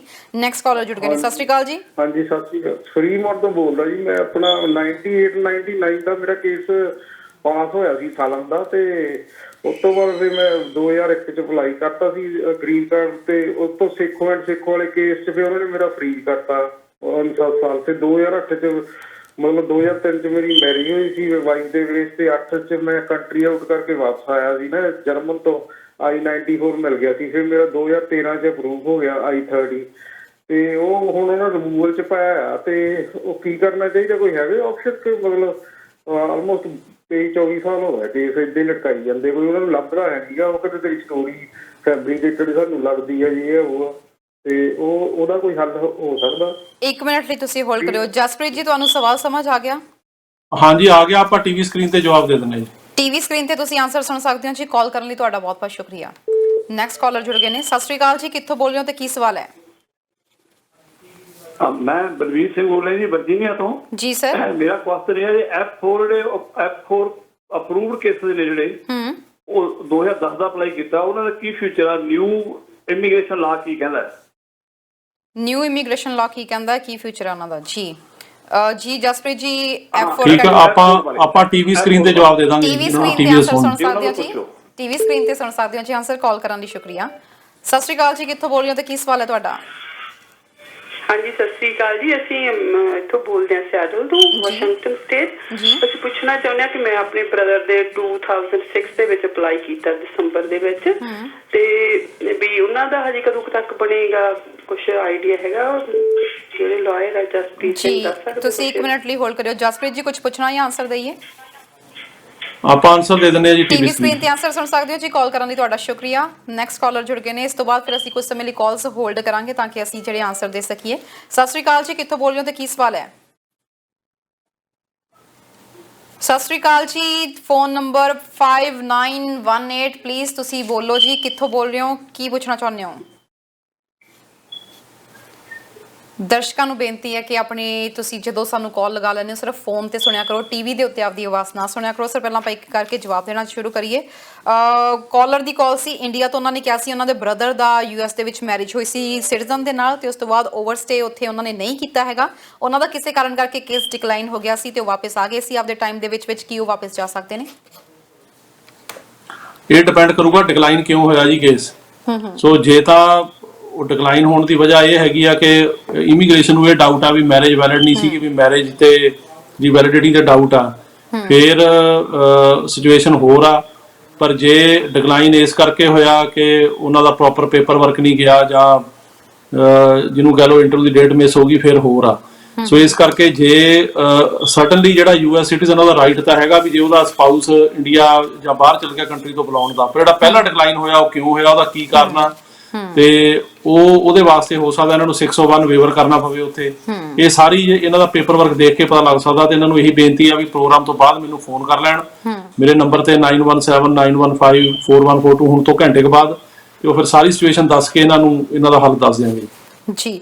ਨੈਕਸਟ ਸੀ ਨਿਊਯਾਰਕ ਤੋਂ ਕਾਲਰ ਦੀ ਕਾਲ ਆਈ ਸੀ ਜਿਨ੍ਹਾਂ ਨੇ ਆਪਣਾ ਦੁਬਾਰਾ ਰਿਪੀਟ ਨਹੀਂ ਕੁਐਸਚਨ ਕੀਤਾ ਸੀ, ਪਰ ਜਿੰਨਾ ਕੁ ਮੇਰੇ ਸਮਝ ਦੇ ਵਿੱਚ ਆਇਆ ਉਹਨਾਂ ਨੇ ਕਿਹਾ ਸੀ ਕਿ ਉਹਨਾਂ ਦੇ ਬੱਚੇ ਨੇ US ਸਿਟੀਜ਼ਨ ਦੇ ਨਾਲ ਵਿਆਹ ਕੀਤਾ ਸੀ 10 ਸਾਲ ਪਹਿਲਾਂ। ਉਸ ਤੋਂ ਬਾਅਦ ਲਗਭਗ 2 ਸਾਲ ਪਹਿਲਾਂ ਉਹਨਾਂ ਦੇ ਜਿਹੜੇ ਪੇਪਰਸ ਵਗੈਰਾ ਮੰਗਾਏ ਗਏ ਸੀ, ਕੁਝ ਪੇਪਰਸ ਤਾਂ ਦੇ ਦਿੱਤੇ ਗਏ ਨੇ ਪਰ ਬਾਕੀ ਦੇ ਪੇਪਰਸ ਜਿਹੜੇ ਉਹ ਦੇਣ ਤੋਂ ਮਨਾ ਕਰ ਰਹੇ ਨੇ। ਸੋ ਉਹਦੇ ਬਾਰੇ ਜਾਣਨਾ ਚਾਹੁੰਦੇ ਨੇ ਹੁਣ ਕੀ ਕੀਤਾ ਜਾ ਸਕਦਾ ਆ। ਉਹਦੇ ਬਾਰੇ ਵੀ ਤਰਨ ਜੀ ਇਸ ਤਰ੍ਹਾਂ ਕਿ ਉਹ ਕੀ ਕੰਪਲਿਕੇਸ਼ਨ ਆ, ਇਹ ਸਾਰਾ ਇਹਨਾਂ ਦਾ ਪੇਪਰ ਵਰਕ ਦੇਖ ਕੇ ਪਤਾ ਲੱਗ ਸਕਦਾ, ਕਿਉਂਕਿ ਨਾਰਮਲੀ ਇੰਨਾ ਟਾਈਮ ਲੱਗਣਾ ਤਾਂ ਨਹੀਂ ਚਾਹੀਦਾ। ਤੇ ਇਹਨਾਂ ਨੂੰ ਇਹੀ ਕਵਾਂਗੇ, ਕਿਉਂਕਿ ਜਿਹੜਾ ਜਦੋਂ ਤੁਸੀਂ US ਸਿਟੀਜ਼ਨ ਨਾਲ ਵਿਆਹ ਕਰਾਉਂਦੇ ਹੋ ਵਿੱਚ ਕੋਈ ਵੇਟਿੰਗ ਟਾਈਮ ਨਹੀਂ ਹੁੰਦਾ, ਇਹ ਕੈਟਾਗਰੀ ਦੇ ਵਿੱਚ ਕੋਈ ਪ੍ਰਾਇੋਰਟੀ ਡੇਟ ਨਹੀਂ ਹੈਗੀ। ਸੋ ਇਸ ਕਰਕੇ ਇਹ ਤਾਂ ਜਿਹੜੀ ਐਡਮਿਨਿਸਟ੍ਰੇਟਿਵ ਪ੍ਰੋਸੈਸਿੰਗ ਹੀ ਆ, ਪੇਪਰ ਵਰਕ ਹੀ ਆ, ਜਿੰਨਾ ਟਾਈਮ ਲੱਗਦਾ। ਹੁਣ ਜੇ ਉਹ ਪੇਪਰ ਵਰਕ ਦੇ ਵਿੱਚ ਫਰਜ਼ ਕਰੋ ਕੋਈ ਵੀ ਕਿਸੇ ਕਿਸਮ ਦੀ ਉਹਨਾਂ ਨੇ ਕੋਈ ਚੀਜ਼ ਮੰਗੀ ਆ ਉਹ ਦੇ ਨਹੀਂ ਸਕੇ, ਜਾਂ ਜੇ ਇੰਟਰਵਿਊ ਆ ਗਈ ਉਹ ਚ ਨਹੀਂ ਪਾਸ ਹੋ ਸਕੇ, ਜਾਂ ਕੋਈ ਵੀ ਇਦਾਂ ਦਾ ਕਾਰਨ ਹੋ ਗਿਆ ਉਹ ਡਿਲੇ ਆ, ਤੇ ਉਹ ਤਾਂ ਉਹ ਸਾਰਾ ਫਾਈਲ ਦੇਖ ਕੇ ਹੀ ਦੱਸਿਆ ਜਾ ਸਕਦਾ ਵੀ ਕੀ ਪ੍ਰੋਬਲਮ ਹੈ। ਇਹਨਾਂ ਨੂੰ ਵੀ ਇਹੀ ਬੇਨਤੀ ਆ ਵੀ ਮੈਨੂੰ ਫੋਨ ਕਰ ਲੈਣ ਇਸ ਪ੍ਰੋਗਰਾਮ ਤੋਂ ਬਾਅਦ 9179154142 ਤੇ, ਤਾਂ ਮੈਂ ਇਹਨਾਂ ਨੂੰ ਜਿਹੜਾ ਹੋਰ ਡਿਟੇਲ ਪੁੱਛ ਕੇ ਦੱਸ ਦਿਆਂ। ਬਿਲਕੁਲ ਜੀ। ਤੇ ਸਰ ਸਾਡੇ ਕਾਲਰ ਜੁੜ ਗਏ ਨੇ, ਪਹਿਲਾਂ ਉਹਨਾਂ ਦਾ ਸਵਾਲ ਲੈ ਲਈਏ ਫਿਰ ਬਾਕੀ ਦੀਆਂ ਆਪਾਂ ਕਾਲਸ ਦਾ ਜਵਾਬ ਦਿੰਦੇ ਹਾਂ। ਸਤਿ ਸ਼੍ਰੀ ਅਕਾਲ ਜੀ, ਕਿੱਥੋਂ ਬੋਲ ਰਹੇ ਹੋ, ਕੀ ਸਵਾਲ ਹੈ ਤੁਹਾਡਾ? ਹਾਂਜੀ ਨਿਊਯਾਰਕ ਤੋਂ ਬੋਲਦੇ ਆ ਜੀ। ਹਾਂਜੀ ਸਰ ਦੱਸੋ ਜੀ ਕੀ ਸਵਾਲ ਹੈ? ਹਾਂਜੀ ਸਿਟੀਜ਼ਨ ਲੜਕੀ ਨਾਲ ਸ਼ਾਦੀ ਕੀਤੀ ਸੀ ਜੀ ਸਰ, ਤੁਹਾਡਾ ਹੁਣੀ ਜਵਾਬ ਦੇ ਕੇ ਸਰ ਅਸੀਂ ਹੁਣੀ ਤੁਹਾਡਾ ਹੀ ਜਵਾਬ ਦੇ ਕੇ ਹਟੇ ਹਾਂ, ਤੁਹਾਡਾ ਹੁਣੀ ਜਵਾਬ ਦੇ ਕੇ ਹਟੇ ਹਾਂ। ਤੁਸੀਂ ਆਪਦਾ ਫੇਸਬੁੱਕ ਦੇ ਉੱਤੇ ਬੈਕ ਕਰਕੇ ਦੇਖ ਸਕਦੇ ਹੋ ਪ੍ਰੋਗਰਾਮ, ਤੁਹਾਡਾ ਹੁਣੀ ਜਵਾਬ ਦੇ ਕੇ ਹਟਿਆ ਸੀ। ਨਹੀਂ ਉਹ ਡਿਸਕਨੈਕਟ ਹੋ ਗਿਆ ਸੀ। ਚਲੋ ਜੀ ਤੁਸੀਂ ਦੁਬਾਰਾ ਰਿਪੀਟ ਕਰ ਦਿਓ ਕੁਐਸਚਨ। ਹਾਂਜੀ ਉਹ ਸਿਟੀਜ਼ਨ ਲੜਕੀ ਨਾਲ ਸ਼ਾਦੀ ਕੀਤੀ ਸੀ, ਫਿਰ 2 ਸਾਲ ਦਾ ਆ ਗਿਆ, 10 ਸਾਲ ਦਾ ਅਪਲਾਈ ਕੀਤਾ, ਉਹਨਾਂ ਨੇ ਹੋਰ ਡਾਕੂਮੈਂਟ ਮੰਗੇ ਆ ਜੀ, ਪਰ ਉਹ ਜਿਹੜੀ ਲੜਕੀ ਆ ਉਹਨੂੰ ਡਾਕੂਮੈਂਟ ਉਹ ਦੇ ਨਹੀਂ ਰਹੀ ਜੀ। ਉਹਦੇ ਬਾਰੇ ਪੁੱਛਣਾ ਸੀ ਵੀ ਕੀ ਕੀਤਾ ਜਾਵੇ ਜੀ। ਬਿਲਕੁਲ ਜੀ, ਥੋੜੇ ਰਹਿੰਦੇ ਆ ਜੀ, ਆਪਾਂ ਜਵਾਬ ਦੇ ਦਿੰਦੇ ਹਾਂ। ਤੁਸੀਂ ਟੀਵੀ ਸਕਰੀਨ ਤੇ ਇੱਕ ਵਾਰੀ ਫਿਰ ਤੋਂ ਆਨਸਰ ਸੁਣ ਸਕਦੇ ਹੋ। ਜਸਪ੍ਰੀਤ ਜੀ ਤੁਹਾਨੂੰ ਹੁਣੀ ਟੀਵੀ ਸਕਰੀਨ ਤੇ ਆਨਸਰ ਦੇ ਰਹੇ ਨੇ, ਪਹਿਲਾਂ ਤੁਸੀਂ ਆਪਣਾ ਆਨਸਰ ਸੁਣ ਲਿਓ। ਸ਼ੁਕਰੀਆ ਜੀ ਕਾਲ ਕਰਨ ਲਈ। ਸਰ ਦੁਬਾਰਾ ਇਹਨਾਂ ਦਾ ਆਪਾਂ ਆਨਸਰ ਇੱਕ ਵਾਰੀ ਪਲੀਜ਼ ਰਿਪੀਟ ਕਰ ਦਈਏ। ਇਹ ਇਸ ਤਰ੍ਹਾਂ ਜੀ ਕਿ ਜਿਹੜਾ ਜੇ ਫਰਜ਼ ਕਰੋ ਇਹਨਾਂ ਨੇ ਕੇਸ ਅਪਲਾਈ ਕੀਤਾ, ਵਾਈਫ ਨੇ ਕੀਤਾ ਹਸਬੈਂਡ ਦਾ, ਉਹ ਸਿਟੀਜ਼ਨ ਆ, ਤਾਂ ਇਮੀਗ੍ਰੇਸ਼ਨ ਵਾਲਿਆਂ ਨੇ ਰਿਕੁਐਸਟ ਫॉर ਐਵੀਡੈਂਸ ਮੰਗੀ ਆ ਜਾਂ ਚੀਜ਼ਾਂ ਮੰਗੀਆਂ, ਉਹਨਾਂ ਦਾ ਹੱਕ ਹੈ ਮੰਗਣਾ। ਉਹ ਮਤਲਬ ਜਿਹੜਾ ਕੁਝ ਵੀ ਮੰਗ ਸਕਦੇ, ਕਿਉਂਕਿ ਉਹਨਾਂ ਨੇ ਜਾਂਚ ਕਰਨੀ ਹੁੰਦੀ ਆ ਕਿ ਮੈਰਿਜ ਵੈਲਿਡ ਹੈ ਕਿ ਨਹੀਂ। ਤਾਂ ਜੇ ਇਹਨਾਂ ਤੋਂ ਮੰਗਿਆ ਤਾਂ ਇਹਨਾਂ ਦਾ ਇਹ ਫਰਜ਼ ਬਣਦਾ ਦੇਣਾ, ਪਰ ਜੇ ਉਹ ਪੇਪਰ ਨਹੀਂ ਦੇ ਰਹੇ ਤਾਂ ਉਹਦੇ ਨਾਲ ਇਮੀਗ੍ਰੇਸ਼ਨ ਜਿਹੜੀ ਆ ਉਹ ਡਿਨਾਈ ਕਰ ਸਕਦੀ ਹੈ ਕੇਸ। ਇਹਦੇ 'ਚ ਕੋਈ ਮਤਲਬ ਉਹਦਾ ਕੋਈ ਹੱਲ ਨਹੀਂ ਹੈਗਾ ਵੀ ਅਸੀਂ ਇਮੀਗ੍ਰੇਸ਼ਨ ਨੂੰ ਇਹ ਨਹੀਂ ਕਿਹਾ ਜਾ ਸਕਦਾ ਵੀ ਉਹ ਪੇਪਰ ਨਹੀਂ ਦੇ ਰਹੇ ਜੀ। ਪੇਪਰ ਤਾਂ ਜੋ ਉਹਨਾਂ ਨੇ ਮੰਗੇ ਨੇ, ਜਿਹੜੀ ਇਹਨਾਂ ਨੂੰ ਆਈ ਹੋਣੀ ਹੈ ਰਿਕੁਐਸਟ ਫॉर ਐਵੀਡੈਂਸ, ਉਹਨੂੰ ਕੰਪਲਾਈ ਕਰਨਾ ਹੀ ਪੈਂਦਾ। ਸੋ ਇਸ ਸਿਚੁਏਸ਼ਨ ਦੇ ਵਿੱਚ ਜੇ ਉਹ ਨਹੀਂ ਦੇ ਰਹੇ ਤਾਂ ਫਿਰ ਉਹ ਡਿਨਾਈ ਹੋਊਗਾ। ਇਹਦਾ ਹੋਰ ਤਾਂ ਕੋਈ ਹੱਲ ਦਿਸਦਾ ਨਹੀਂ। ਤੇ ਬਾਕੀ ਇਹ ਵੀ ਡਿਟੇਲ ਦੇ ਵਿੱਚ ਜੇ ਮੇਰੇ ਨਾਲ ਗੱਲ ਕਰਨੀ ਹੈ ਪ੍ਰੋਗਰਾਮ ਤੋਂ ਬਾਅਦ 1 ਘੰਟੇ ਬਾਅਦ 9179154142 ਤੇ ਕਰ ਲੈਣ, ਕਿਉਂਕਿ ਇਹੋ ਜਿਹਾ ਕੋਈ ਹੱਲ ਨਹੀਂ ਹੁੰਦਾ ਵੀ ਜੇ ਉਹਨਾਂ ਨੇ ਪੇਪਰ ਮੰਗੇ ਆ ਤੇ ਕਿਸੇ ਵਜ੍ਹਾ ਕਰਕੇ ਪੇਪਰ ਨਾ ਦਿੱਤੇ ਜਾਣ, ਵੀ ਅਗਲਾ ਬੰਦਾ ਕੋਆਪਰੇਟ ਨਹੀਂ ਕਰ ਰਿਹਾ, ਨਹੀਂ ਦੇ ਰਿਹਾ, ਤਾਂ ਇਮੀਗ੍ਰੇਸ਼ਨ ਉਹ ਪੇਪਰ ਮਾਫ ਕਰ ਦੂਗੀ ਲੈਣੇ। ਇਹੋ ਜਿਹੀ ਕੋਈ ਗੱਲ ਨਹੀਂ ਹੈਗੀ। ਜੇ ਉਹਨਾਂ ਨੇ ਮੰਗੇ ਦੇਣੇ ਪੈਣੇ ਆ, ਨਹੀਂ ਦੇਣਗੇ ਡਿਨਾਈ ਹੋ ਜਾਊਗਾ ਕੇਸ ਜੀ। ਤੇ ਸਰ ਉਸ ਤੋਂ ਬਾਅਦ ਅਗਲੀ ਕਾਲਰ ਦੀ ਕਾਲ ਆਈ ਸੀ 98 99 ਦੋਨਾਂ ਦਾ ਕੇਸ ਆ, 24-25 ਸਾਲ ਹੋ ਗਏ ਨੇ। ਉਹਨਾਂ ਨੇ ਕਿਹਾ ਰਿਮੂਵਲ ਦੇ ਵਿੱਚ ਪਾਇਆ ਹੋਇਆ ਵਾ। ਪਹਿਲਾਂ ਉਹਨਾਂ ਦਾ ਪਾਸ ਹੋ ਗਿਆ ਸੀ ਅਸਾਈਲਮ ਦਾ ਕੇਸ, 2001 ਚ ਗ੍ਰੀਨ ਕਾਰਡ ਦੀ ਵੀ ਗੱਲ ਹੋਈ, ਪਰ 7 ਸਾਲ ਹੀ ਫਿਰ ਉਹਨਾਂ ਨੂੰ ਫ੍ਰੀਜ਼ ਕਰ ਦਿੱਤਾ ਗਿਆ। ਫਿਰ ਉਹਨਾਂ ਨੇ ਮੈਰਿਜ ਕਰਾਈ, ਫਿਰ ਕੰਟਰੀ ਆਊਟ ਕੀਤਾ। 2013 ਦੇ ਵਿੱਚ I-30 ਅਪਰੂਵਡ ਹੋ ਗਿਆ। ਦੈਨ ਰਿਮੂਵਲ ਚ ਕਹਿੰਦੇ ਹਜੇ ਪਾਇਆ ਹੋਇਆ ਵਾ, 23-24 ਸਾਲ ਹੋ ਗਏ ਨੇ। ਉਹਦੇ 'ਚ ਤਰਨ ਜੀ ਇਹ ਦੇਖਣ ਵਾਲੀ ਗੱਲ ਆ ਵੀ ਰਿਮੂਵਲ 'ਚ ਪਾਇਆ ਕਿਉਂ ਆ, ਕਿ ਕੀ ਮਤਲਬ ਉਹਦਾ ਕਾਰਨ ਹੈ ਕਿ ਕਿਉਂ ਡੈਪੂਟੇਸ਼ਨ ਲੱਗੀ ਆ।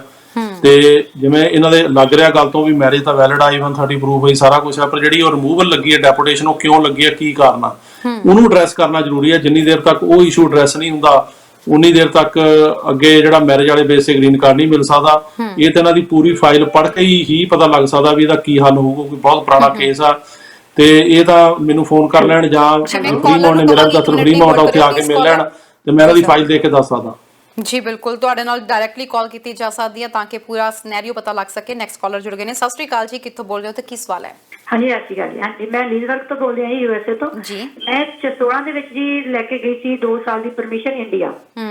ਮੇਰਾ ਵੱਡਾ ਬੇਟਾ ਸੀਗਾ ਜਿਹੜਾ, ਉਹ ਆ ਗਿਆ ਸੀ 17 ਵਿੱਚ ਵਾਪਸ ਇੰਡੀਆ। ਉਹਨੇ ਅੱਗੇ ਇੱਥੇ 11th 12th ਕੀਤੀ, ਉਹ 17 ਚ ਆ ਗਿਆ ਵਾਪਸ। ਕੀ ਉਹਦੀ ਸਿਟੀਜ਼ਨ 17 ਤੋਂ ਗਿਣੀ ਜਾਊਗੀ? ਜਦੋਂ ਸਾਡੀ ਪਰਮਿਸ਼ਨ ਖਤਮ ਹੋ ਉਦੋਂ ਤੋਂ ਗਿਣੀ ਜਾਊ। ਪਰਮਿਸ਼ਨ ਖਤਮ ਹੋਈ ਹੈ ਅਕਤੂਬਰ 18 ਚ ਹੋਈ ਸੀ ਖਤਮ ਜੀ। ਹਾਂਜੀ, ਅਸੀਂ ਆਊਟ ਆਫ USA ਜਦੋਂ ਇੰਡੀਆ ਰਹੇ ਆ, ਅਕਤੂਬਰ 2018 ਚ ਖਤਮ ਹੋਣੀ ਸੀ। ਬੇਟਾ 17 ਚ ਆ ਗਿਆ ਸੀ, ਜੁਲਾਈ 17 ਚ। ਕੀ ਉਹਦੀ ਸਿਟੀਜ਼ਨ 17 ਤੋਂ ਗਿਣੀ ਜਾਊਗੀ ਕਿ 18 ਤੋਂ ਗਿਣੀ ਜਾਊਗੀ? ਉਹਦੇ ਬਾਰੇ ਪਤਾ ਕਰ। ਇਹਨਾਂ ਨੂੰ ਤਰਨ ਜੀ ਇਹ ਸਵਾਲ ਪੁੱਛੋ ਵੀ ਜਿਹੜਾ ਬੇਟਾ ਉਹ ਕਿੰਨੀ ਦੇਰ ਬਾਹਰ ਰਹਿ ਗਿਆ। 1 ਮਿੰਟ ਹੋਲਡ ਕਰਿਓ ਜੀ, 1 ਮਿੰਟ ਹੋਲਡ ਕਰਿਓ। ਜਸਪ੍ਰੀਤ ਜੀ ਨੇ ਇੱਕ ਸਵਾਲ ਪੁੱਛਣਾ ਤੁਹਾਡੇ ਤੋਂ। ਜੀ ਸਰ, ਇਹਨਾਂ ਤੋਂ ਇਹ ਪੁੱਛੋ ਵੀ ਬੱਚਾ ਕਿੰਨੀ ਦੇਰ ਬਾਹਰ ਰਹਿ ਗਿਆ ਇੰਡੀਆ। ਬੱਚਾ ਕਿੰਨੀ ਦੇਰ? ਸਰ ਮੈਨੂੰ ਤੁਹਾਡਾ ਕੁਐਸਚਨ ਨਹੀਂ ਸਮਝ ਆਇਆ।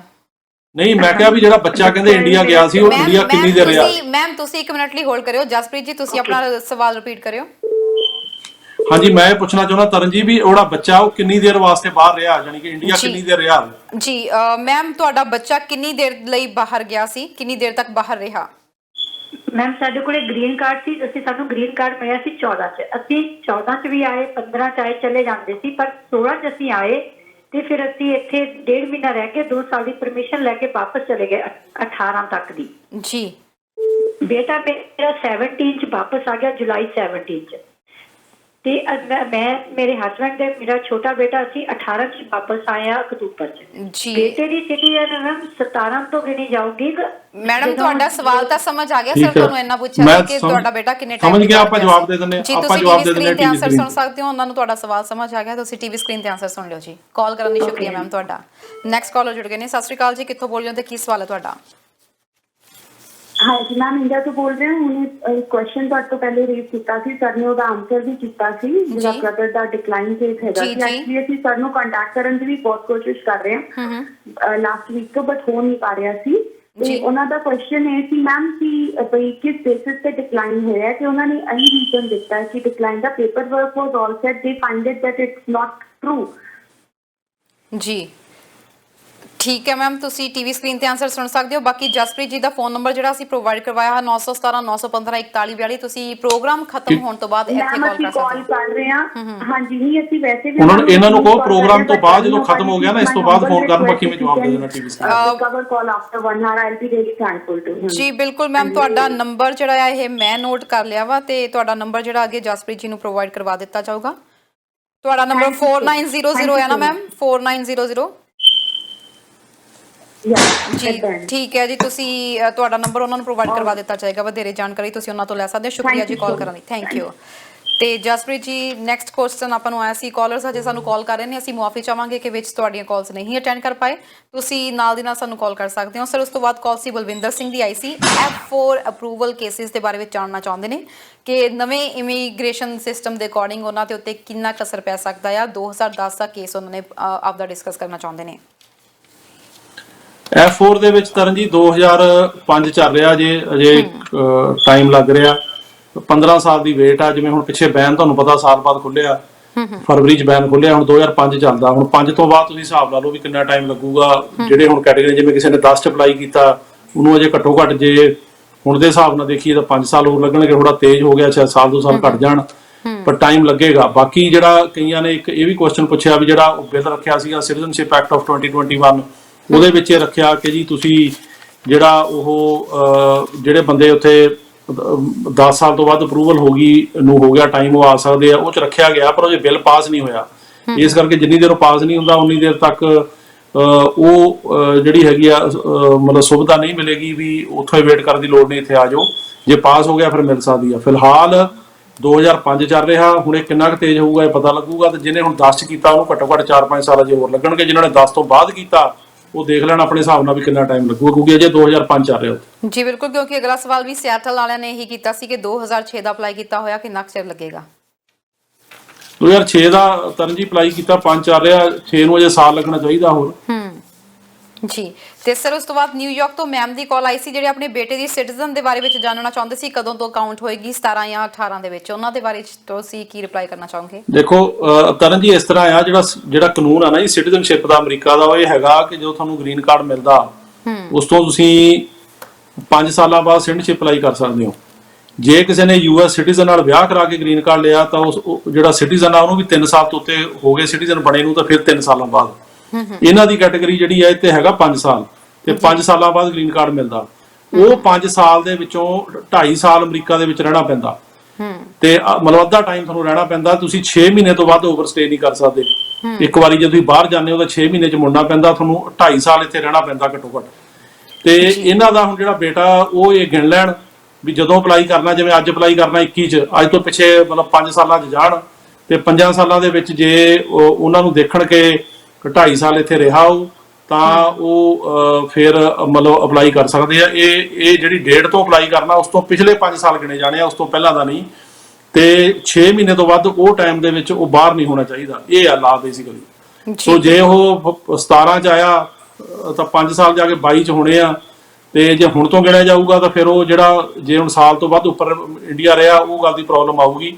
ਸੋ ਇਸ ਕਰਕੇ ਇਹਨਾਂ ਨੂੰ ਉਸ ਹਿਸਾਬ ਨਾਲ ਕੈਲਕੂਲੇਸ਼ਨ ਦੇਖਣੀ ਪੈਣੀ ਆ ਕਿ ਪਿਛਲੇ 5 ਸਾਲਾਂ ਵਿੱਚ ਉਹ 2.5 ਸਾਲ ਇੱਥੇ ਰਹੇ ਆ, ਤੇ 6 ਮਹੀਨੇ ਤੋਂ ਵੱਧ ਇੰਡੀਆ ਨਹੀਂ ਰਹੇ ਹੋਣੇ ਚਾਹੀਦੇ। ਇਹ ਲਾ ਜੀ। ਤੇ ਸਰ ਜਿਹੜਾ ਸਾਨੂੰ ਇੰਡੀਆ ਤੋਂ ਕਾਲ ਆਈ ਸੀ, ਉਹਨਾਂ ਨੇ ਕਿਹਾ ਕਿ ਤੁਹਾਡੇ ਨਾਲ ਸੰਪਰਕ ਸਾਧਨਾ ਚਾਹੁੰਦੇ ਨੇ। ਪੇਪਰਸ ਦੇ ਵਿੱਚ ਡਿਕਲਾਈਨ ਦਾ ਕਾਰਨ ਇਹੀ ਸੀਗਾ, ਜਦੋਂ ਉਹਨਾਂ ਦੇ ਬ੍ਰਦਰ ਵਾਪਸ ਆਏ ਨੇ, ਡਿਕਲਾਈਨ ਦਾ ਕਾਰਨ ਇਹੀ ਲਿਖਿਆ ਗਿਆ ਕਿ ਜਿਹੜੇ ਲਗਾਏ ਗਏ ਔਰ ਟਰੂ ਨਹੀਂ ਹੈਗੇ ਫੈਕਟਸ। ਤੇ ਤੁਹਾਡੇ ਨਾਲ ਸੰਪਰਕ ਸਾਧਨਾ ਚਾਹੁੰਦੇ ਨੇ, ਕਿਸ ਟਾਈਮ ਤੁਹਾਨੂੰ ਕਾਲ ਕਰਨ, ਕਦੋਂ ਕਾਲ ਕਰਨ, ਕਿਹੜੇ ਨੰਬਰ ਤੇ ਕਾਲ ਕਰਨ ਕਿ ਤੁਸੀਂ ਉਹਨਾਂ ਦਾ ਆਨਸਰ ਕਰ ਸਕੋ? ਉਹ ਤਰਨ ਜੀ ਆਹ ਪ੍ਰੋਗਰਾਮ ਤੋਂ ਬਾਅਦ ਹੁਣ ਜਿਵੇਂ ਹੁਣ ਆਪਣਾ ਖਤਮ ਹੋਣਾ, ਅੱਧੇ ਪੌਣੇ ਘੰਟੇ ਬਾਅਦ ਇਸ ਤੋਂ ਬਾਅਦ ਮੈਨੂੰ ਕਾਲ ਕਰ ਲੈਣ 9179154142, ਤੇ ਉੱਤੇ ਮੈਂ ਉਹਨਾਂ ਦੀ ਸਿਚੁਏਸ਼ਨ ਸਮਝ ਕੇ ਜਵਾਬ ਦੇ ਦੂੰਗਾ। ਪਰ ਜਿਹੜੀ ਇਹ ਸਿਚੁਏਸ਼ਨ ਆ ਇਹ ਹੈਗੀ ਆ ਵੀ ਜੇ ਡਿਨਾਈ ਹੋਇਆ, ਜਿਵੇਂ ਆਪਾਂ ਪਹਿਲਾਂ ਵੀ ਇਹ ਸਵਾਲ ਬਾਰੇ ਗੱਲ ਕੀਤੀ ਸੀ ਕਿ ਜੇ ਡਿਨਾਈ ਹੋਇਆ ਉਹਦੇ ਬਾਰੇ ਕਾਰਨ ਦੇਖਣਾ ਪੈਣਾ ਵੀ ਕਿਉਂ ਡਿਨਾਈ ਹੋਇਆ। ਜੇ ਤਾਂ ਡਿਨਾਈ ਇਸ ਕਰਕੇ ਹੋਇਆ ਵੀ ਉਹਨਾਂ ਨੂੰ ਸ਼ੱਕ ਹੈ ਮੈਰਿਜ ਦੀ ਵੈਲਿਡਿਟੀ ਤੇ, ਇਮੀਗ੍ਰੇਸ਼ਨ ਨੂੰ ਇਹ ਲੱਗ ਰਿਹਾ ਵੀ ਵਿਆਹ ਸੱਚਾ ਨਹੀਂ, ਫਿਰ ਹੋਰ ਸਿਚੁਏਸ਼ਨ ਆ। ਜੇ ਡਿਨਾਈ ਇਸ ਕਰਕੇ ਹੋਇਆ ਕਿ ਪੇਪਰ ਵਰਕ ਉਹਨਾਂ ਨੇ ਮੰਗਿਆ ਉਹ ਨਹੀਂ ਉੱਥੇ ਗਿਆ ਜਾਂ ਇੰਟਰਵਿਊ ਮਿਸ ਹੋਈ ਆ, ਫਿਰ ਹੋਰ ਸਿਚੁਏਸ਼ਨ ਆ। ਸੋ ਇਹ ਦੋਨਾਂ ਸਿਚੁਏਸ਼ਨਾਂ ਦੀ ਅੱਡ-ਅੱਡ ਹੈਗੀ ਆ ਜਿਹੜਾ ਮਸਲਾ, ਤੇ ਉਹਦੇ ਬਾਰੇ ਜਿਹੜੀ ਪੂਰੀ ਇਹਨਾਂ ਦੀ ਫਾਈਲ ਦੇਖ ਕੇ ਹੀ ਦੱਸਿਆ ਜਾ ਸਕਦਾ ਵੀ ਕੀ ਹੱਲ ਹੋਏਗਾ। ਜੀ ਬਿਲਕੁਲ। ਤੇ ਦਰਸ਼ਕਾਂ ਨੂੰ ਦੱਸ ਦਈਏ ਕਿ ਅਸੀਂ ਲਾਈਨਸ ਦੁਬਾਰਾ ਓਪਨ ਕਰ ਦਿੱਤੀਆਂ ਨੇ। US ਇਮੀਗ੍ਰੇਸ਼ਨ ਸੰਬੰਧੀ ਤੁਹਾਡਾ ਕੋਈ ਵੀ ਸਵਾਲ ਹੈਗਾ, ਸਾਨੂੰ ਇਸ ਵਕਤ ਲਾਈਵ ਪ੍ਰੋਗਰਾਮ 'ਚ ਤੁਸੀਂ ਕਾਲ ਕਰ ਸਕਦੇ ਹੋ।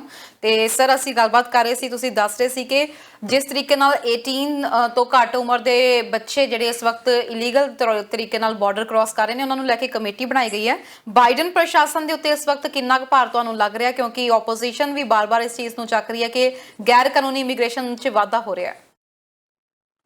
ਦੇਖੋ ਇਸ ਗੱਲ ਦਾ ਕਾਫੀ ਜ਼ਿਆਦਾ ਇੱਥੇ ਚਿੰਤਾ ਹੈਗੀ ਆ, ਕਿਉਂਕਿ ਬਾਰਡਰ ਦੇ ਉੱਤੇ ਮੈਂ ਪਹਿਲਾਂ ਦੱਸਿਆ ਤੁਹਾਨੂੰ ਵੀ 18 ਸਾਲ ਤੋਂ ਘੱਟ ਉਮਰ ਦੇ ਬੱਚੇ ਬਹੁਤ ਜ਼ਿਆਦਾ ਆ ਗਏ, ਹਜ਼ਾਰਾਂ ਦੀ ਗਿਣਤੀ 'ਚ, ਤੇ ਸਰਕਾਰ ਵਾਸਤੇ ਇੱਕ ਵੱਡੀ ਜਿਹੜੀ ਸਮੱਸਿਆ ਬਣ ਗਈ ਵੀ ਇਹਨਾਂ ਦਾ ਕੀ ਕਰਨਾ, ਕਿਉਂਕਿ ਇਹਨਾਂ ਦੀ ਪਾਲਿਸੀ ਆ ਵੀ ਬੱਚਿਆਂ ਨੂੰ ਮਾਂ-ਬਾਪ ਤੋਂ ਅੱਡ ਨਹੀਂ ਕਰਨਾ ਤੇ ਬੱਚਿਆਂ ਨੂੰ ਜ਼ਿਆਦਾ ਦੇਰ ਜੇਲ੍ਹ 'ਚ ਨਹੀਂ ਰੱਖਣਾ, ਲੇਕਿਨ ਉਹ ਇੰਨੇ ਜ਼ਿਆਦਾ ਆ ਗਏ ਆ ਵੀ ਉਹਦਾ ਕੀ ਹੱਲ ਕਰਨਾ। ਉਸੇ ਵਾਸਤੇ ਪ੍ਰੈਜ਼ੀਡੈਂਟ ਬਾਈਡਨ ਨੇ ਵਾਈਸ ਪ੍ਰੈਜ਼ੀਡੈਂਟ ਕਮਲਾ ਹੈਰਿਸ ਦੀ ਡਿਊਟੀ ਲਾਈ ਹੈ ਕਿ ਇਹਦਾ ਹੱਲ ਕਰਨ ਵਾਸਤੇ। ਰਿਪਬਲਿਕਨ ਪਾਰਟੀ ਜਿਹੜੇ ਲੀਡਰ ਨੇ ਜਾਂ ਉਹ ਬੰਦੇ ਜਿਹੜੇ ਇਮੀਗ੍ਰੇਸ਼ਨ ਨੂੰ ਓਪਨ ਕਰਨ ਦੇ ਖਿਲਾਫ ਨੇ, ਉਹ ਇਸ ਗੱਲ ਬਾਰੇ ਬਹੁਤ ਵੱਡਾ ਮੁੱਦਾ ਬਣਾ ਰਹੇ ਆ ਕਿ ਹਾਲਾਤ ਬਾਰਡਰ ਤੇ ਬੜੇ ਨਾਜ਼ੁਕ ਨੇ, ਇਹਦਾ ਜਿਹੜਾ ਇਮੀਗ੍ਰੇਸ਼ਨ ਰਿਫਾਰਮ ਹੋ ਰਿਹਾ, ਬਿੱਲ ਪਾਸ ਹੋ ਰਹੇ, ਉੱਤੇ ਵੀ ਅਸਰ ਪੈਣਾ ਕਰਨ ਜੀ ਕਿਸੇ ਨਾ ਕਿਸੇ ਰੂਪ ਦੇ ਵਿੱਚ ਜੀ। ਉਹਦੇ ਤੇ ਕੀ ਅਸਰ ਪਏਗਾ ਇਹਦੇ ਬਾਰੇ ਗੱਲ ਕਰਾਂਗੇ ਸਰ। ਇੱਕ ਦਰਸ਼ਕ ਜੁੜ ਗਏ ਨੇ, ਉਹਨਾਂ ਦਾ ਸਵਾਲ ਲੈ ਲਈਏ। ਸਤਿ ਸ਼੍ਰੀ ਅਕਾਲ ਜੀ, ਕਿੱਥੋਂ ਬੋਲ ਰਹੇ ਹੋ, ਕੀ ਪੁੱਛਣਾ ਚਾਹੁੰਦੇ ਹੋ? ਸਤਿ ਸ਼੍ਰੀ ਅਕਾਲ ਕਰਨ ਜੀ। ਸਤਿ ਸ਼੍ਰੀ ਅਕਾਲ ਜਸਪ੍ਰੀਤ ਜੀ। ਜੀ ਹਾਂਜੀ, ਮੈਂ ਇੱਥੋਂ ਬਰੰਪਟਨ ਤੋਂ ਬੋਲਦੀ, ਕੈਨੇਡਾ ਤੋਂ। ਜੀ ਦੱਸੋ ਜੀ, ਕੀ ਸਵਾਲ ਹੈ?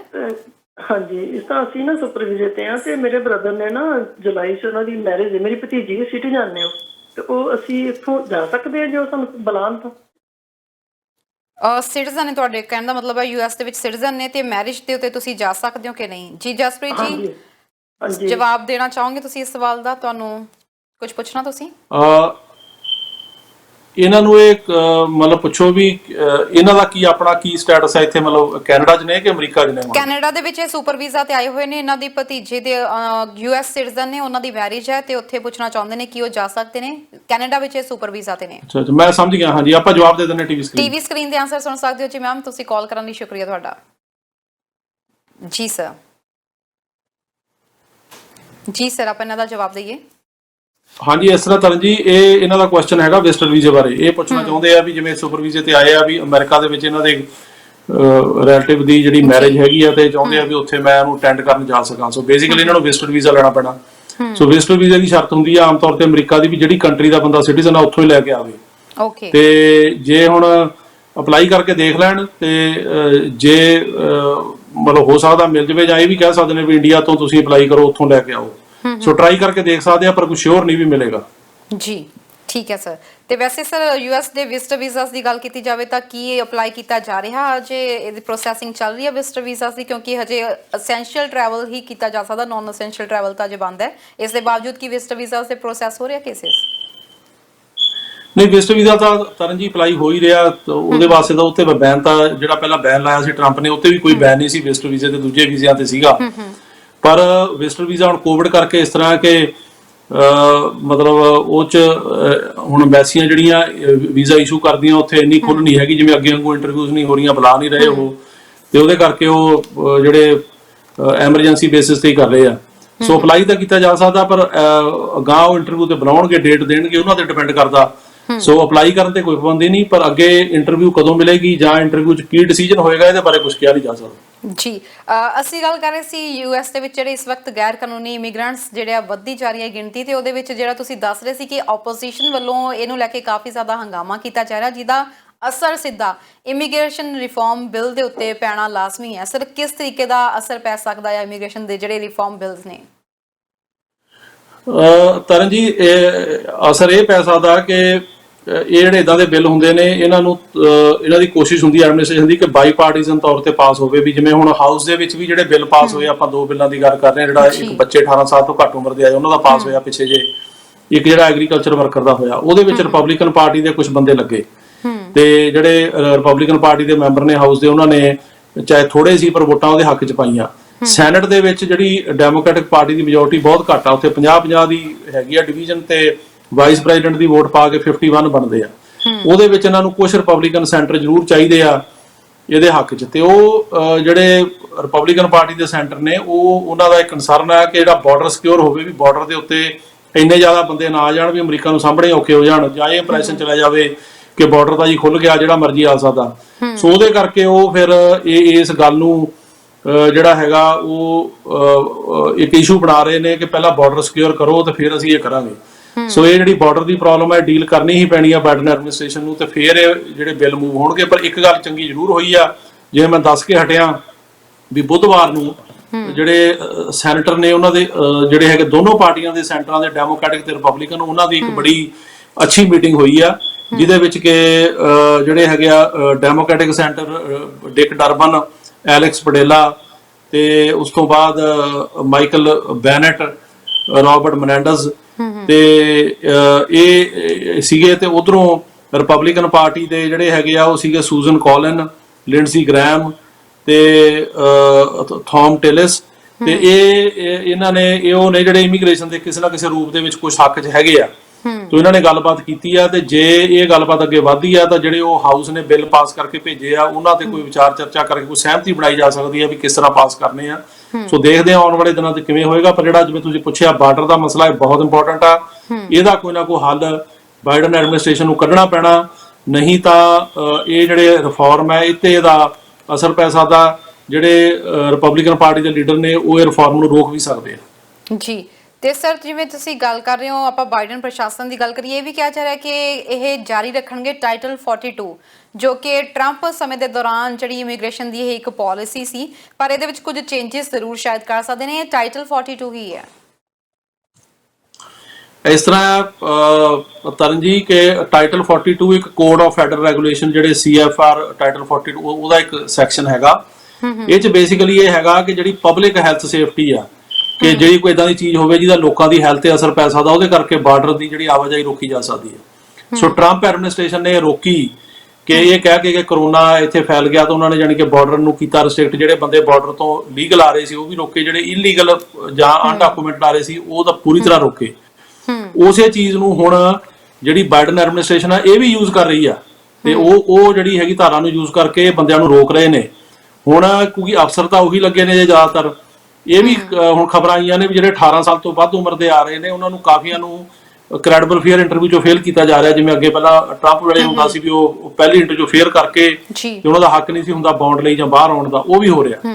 ਲੇਕਿਨ ਜਿਹੜੀ ਥੋੜੀ ਜੀ ਨਰਮੀ ਕਹਿ ਲਓ ਐਡਮਿਨਿਸਟ੍ਰੇਸ਼ਨ ਦੀ ਆ ਉਹਨਾਂ ਲਈ ਜਿਹੜੀਆਂ ਫੈਮਲੀਆਂ ਆਉਂਦੀਆਂ ਜਿਵੇਂ ਹਸਬੈਂਡ ਵਾਈਫ ਤੇ ਬੱਚੇ ਛੋਟੇ ਆ ਰਹੇ ਆ, ਉਹਨਾਂ ਨੂੰ ਬੱਚਿਆਂ ਨੂੰ ਮਾਂ-ਬਾਪ ਤੋਂ ਅੱਡ ਨਹੀਂ ਕਰਦੇ ਤੇ ਉਹਨਾਂ ਨੂੰ ਇਹਨਾਂ ਦੀ ਕੋਸ਼ਿਸ਼ ਹੁੰਦੀ ਹੈ ਜੇ ਬਾਹਰ ਕੋਈ ਸਪਾਂਸਰ ਗਰੰਟਰ ਜਾਂ ਰਿਸ਼ਤੇਦਾਰ ਆ ਉਹਦੀ ਕਸਟਡੀ ਛੱਡ ਦਿਓ, ਜਾਂ ਜਿਹੜੇ 18 ਸਾਲ ਤੋਂ ਘੱਟ ਆਉਂਦੇ ਆ। ਇਸੇ ਕਰਕੇ ਹੁਣ ਹੋਇਆ ਕਿ ਉਹ ਬਾਹਰ ਲੋਕਾਂ ਨੂੰ ਪਤਾ ਲੱਗ ਗਿਆ ਕਿ 18 ਸਾਲ ਤੋਂ ਘੱਟ ਜਿਹੜੇ ਬੱਚਿਆਂ ਲਈ ਛੋਟ ਆ ਤਾਂ ਹਜ਼ਾਰਾਂ ਦੀ ਗਿਣਤੀ 'ਚ ਬੱਚੇ ਆ ਗਏ ਇੱਥੇ।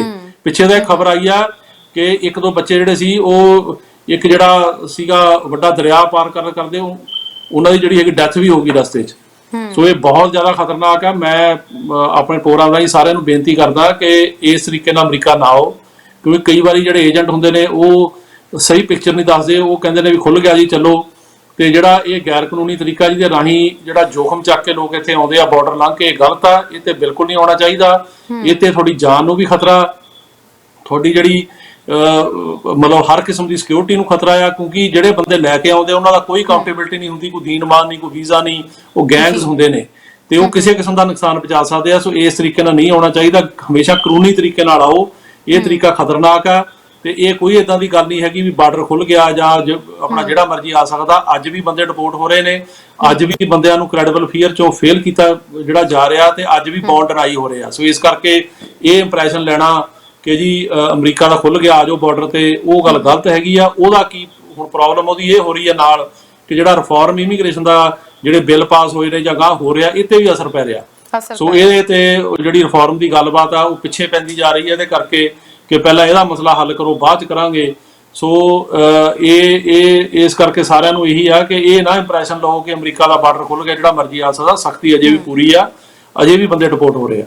ਬਿਲਕੁਲ ਜਸਪ੍ਰੀਤ ਜੀ, ਜਿਵੇਂ ਤੁਸੀਂ ਕਿਹਾ ਕਿ ਬਹੁਤ ਸਾਰੇ ਲੋਕਾਂ ਦੇ ਵਿੱਚ ਇਸ ਵਕਤ ਇਹ ਹੋ ਚੁੱਕਿਆ ਕਿ ਜਿਵੇਂ ਅਸੀਂ ਗੱਲ ਕਰਦੇ ਕੁਝ ਸਰਕਾਰਾਂ ਇਹ ਜਿਹੀਆਂ ਹੁੰਦੀਆਂ ਨੇ ਜਿਨ੍ਹਾਂ ਦੇ ਉੱਤੇ ਇਹ ਸੋਚਿਆ ਜਾਂਦਾ ਕਿ ਇਮੀਗ੍ਰੇਸ਼ਨ ਪੱਖੀ ਨੇ, ਥੋੜ੍ਹੀਆਂ ਲੀਨੀਅੰਟ ਨੇ ਇਹ। US ਦੇ ਨਾਲ ਅਸੀਂ ਜਿਵੇਂ ਕੈਨੇਡਾ ਦੀ ਗੱਲ ਕਰੀਏ ਤਾਂ ਲਿਬਰਲ ਸਰਕਾਰ ਜਦੋਂ ਆਉਂਦੀ ਹੈ, ਟਰੂਡੋ ਸਰਕਾਰ ਜਿਵੇਂ ਆਈ ਹੈ ਇਸ ਵਕਤ ਸੱਤਾ ਵਿੱਚ, ਇਹ ਕਿਹਾ ਜਾ ਰਿਹਾ ਕਿ ਇਹ ਇਮੀਗ੍ਰੇਸ਼ਨ ਪੱਖੀ ਹੈਗੀ ਹੈ ਤਾਂ ਕਾਫੀ ਜ਼ਿਆਦਾ ਲੀਨੀਅੰਟ ਹੋ ਗਿਆ ਤੇ ਗੈਰ ਕਾਨੂੰਨੀ ਤਰੀਕੇ ਨਾਲ ਇਮੀਗ੍ਰੇਸ਼ਨ 'ਚ ਵਾਧਾ ਹੋ ਜਾਂਦਾ।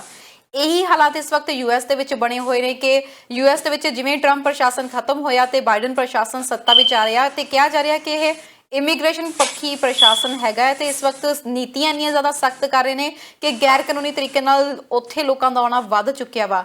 ਅਜਿਹੇ ਵਿੱਚ ਇਹ ਵੀ ਅਸੀਂ ਦੇਖ ਰਹੇ ਹਾਂ ਕਿ ਬਾਕੀ ਮੁਲਕਾਂ ਵਿੱਚ ਜਿਵੇਂ ਆਸਟ੍ਰੇਲੀਆ ਵਿੱਚ ਜ਼ਿਆਦਾ ਸਖਤੀ ਕੀਤੀ ਹੋਈ ਹੈ ਤਾਂ US ਇਸ ਵਕਤ ਟੌਪ ਚੋਇਸ ਬਣ ਰਿਹਾ ਲੋਕਾਂ ਦੀ, ਚਾਹੇ ਉਹ ਸਟੂਡੈਂਟਸ ਹੋਣ ਚਾਹੇ ਉਹ ਫੋਰਨ ਵਰਕਰਸ ਹੋਣ, ਕਿ ਇੱਥੇ ਆ ਕੇ ਆਪਣਾ ਜਿਹੜਾ ਭਵਿੱਖ ਦੇਖਿਆ ਜਾਵੇ। ਇਸ ਤਰ੍ਹਾਂ ਹੈਗਾ ਕਿ ਤਰਨ ਜੀ ਗੱਲ ਇਹ ਹੈਗੀ ਆ ਕਿ ਅਮਰੀਕਾ ਜਿਹੜਾ ਸੀਗਾ ਟਰੰਪ ਦੀ ਜਿਹੜੀ ਸਰਕਾਰ ਸੀ ਪਹਿਲਾਂ ਅਮਰੀਕਾ ਦੇ ਵਿੱਚ, ਉਹ ਬਹੁਤ ਜ਼ਿਆਦਾ ਸਖਤ ਸੀ ਇਮੀਗ੍ਰੇਸ਼ਨ ਪ੍ਰਤੀ। ਉਹਨਾਂ ਨੇ ਕਾਫੀ ਚੇਂਜਸ ਕੀਤੀਆਂ ਤਾਂ ਕਈ ਚੇਂਜਸ ਉਹਨਾਂ ਨੇ ਟੋਟਲੀ ਗਲਤ ਕੀਤੀਆਂ ਜਿਹੜੀਆਂ ਕਿ ਕਾਨੂੰਨ ਨਾਲ ਮੇਲ ਨਹੀਂ ਸੀ ਖਾਂਦੀਆਂ।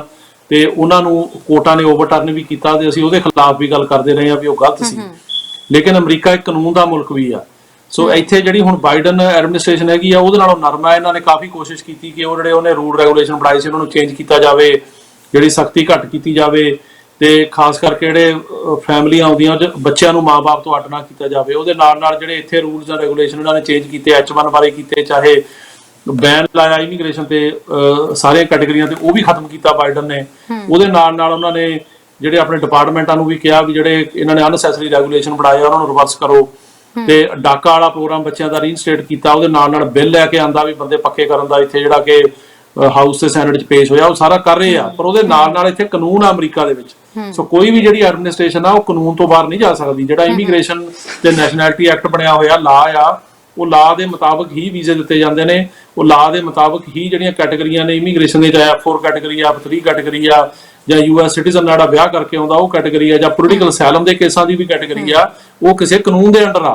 ਤੇ ਉਹ ਕਾਨੂੰਨ ਨੂੰ ਕੋਈ ਵੀ ਸਰਕਾਰ ਜਿਹੜੀ ਆ ਉਹ ਬਾਈਪਾਸ ਨਹੀਂ ਕਰ ਸਕਦੀ। ਕੋਰਟਾਂ ਨੇ ਜਿਹੜੇ ਹੁਣ ਟਰੰਪ ਨੇ ਰੂਲ ਐਂਡ ਰੈਗੂਲੇਸ਼ਨ ਬਣਾਏ, ਉਹ ਉਸ ਕਾਨੂੰਨ ਦੇ ਉਲਟ ਬਣਾਏ ਤਾਂ ਕੋਰਟਾਂ ਨੇ ਸਟੇ ਕੀਤੇ ਉਹ ਜੀ। ਤਾਂ ਜੇ ਇਹ ਸਰਕਾਰ ਜਿਹੜੀ ਆ ਇਹ ਵੀ ਕੋਈ ਇਦਾਂ ਦੀ ਗੱਲ ਕਰੇਗੀ ਜਿਹੜੀ ਉਹ ਕਾਨੂੰਨ ਦੇ ਉਲਟ ਜਾਏਗੀ ਤਾਂ ਕੋਰਟਾਂ ਸਟੇ ਕਰਨਗੀਆਂ। ਸੋ ਕਾਨੂੰਨ ਨੂੰ ਨਿਗਾਹ 'ਚ ਰੱਖ ਕੇ ਹੀ ਸਾਰਾ ਕੁਝ ਹੁੰਦਾ, ਕਿਉਂਕਿ ਅਮਰੀਕਾ ਜਿੱਥੇ ਇੱਕ ਹਿਊਮਨ ਰਾਈਟਸ ਨੂੰ ਅਪਹੋਲਡ ਕਰਨ ਵਾਲਾ ਮੁਲਕ ਹੈ, ਇੱਕ ਸਾਰੀ ਦੁਨੀਆ ਦੀ ਜਿਹੜੀ ਫਰੀडम ਹੈ ਉਹਦਾ ਇੱਕ ਉਹ ਮਿਨਾਰ ਹੈ, ਉਹਦੇ ਨਾਲ ਨਾਲ ਇੱਕ ਕਾਨੂੰਨ ਦਾ ਮੁਲਕ ਵੀ ਆ। ਸੋ ਕਾਨੂੰਨ ਨੂੰ ਜਿਹੜਾ ਅੱਖੋਂ ਪਰੋਖੇ ਨਹੀਂ ਕੀਤਾ ਜਾ ਸਕਦਾ। ਇਹਦੇ ਬਾਰੇ ਗੱਲ ਕਰਾਂਗੇ। ਜਸਪ੍ਰੀਤ ਜੀ ਦਰਸ਼ਕ ਸਾਡੇ ਨਾਲ ਜੁੜ ਗਏ, ਉਹਨਾਂ ਦਾ ਸਵਾਲ ਲੈ ਲਈਏ। ਸਤਿ ਸ਼੍ਰੀ ਅਕਾਲ ਜੀ, ਕਿੱਥੋਂ ਬੋਲ ਰਹੇ ਹੋ, ਕੀ ਕਹਿਣਾ ਚਾਹੁੰਦੇ ਹੋ? ਸਤਿ ਸ਼੍ਰੀ ਅਕਾਲ ਜੀ, ਮੈਂ ਬੋਲਦੀ ਅਮਰੀਕਾ ਤੋਂ ਜੀ। ਦੱਸੋ ਜੀ ਕੀ ਸਵਾਲ ਹੈ? ਮਿਸ਼ੀਗਨ ਸਟੇਟ ਵਿੱਚੋਂ ਜੀ। ਮਿਸ਼ੀਗਨ ਸਟੇਟ ਵਿੱਚੋਂ ਹਾਂਜੀ। ਮੈਨੂੰ 20 ਸਾਲ ਹੋ ਗਏ ਆਇਆ ਨੂੰ, ਤੇ ਸਾਡਾ ਪਾਸਪੋਰਟ ਐਕਸਪਾਇਰ ਹੋਇਆ 9-10 ਸਾਲ ਹੋ ਗਏ। ਸਿਟੀਜ਼ਨ ਮੈਂ ਭਰਦੀ ਨਹੀਂ ਕਿਉਂਕਿ ਮੈਨੂੰ ਇੰਗਲਿਸ਼ ਦੀ ਪ੍ਰੋਬਲਮ ਆ, ਮੈਨੂੰ ਆਉਂਦੀ ਨਹੀਂ ਇੰਗਲਿਸ਼। ਮੈਂ ਕਿਵੇਂ ਹੋ ਸਕਦੀ ਹਾਂ ਜੀ?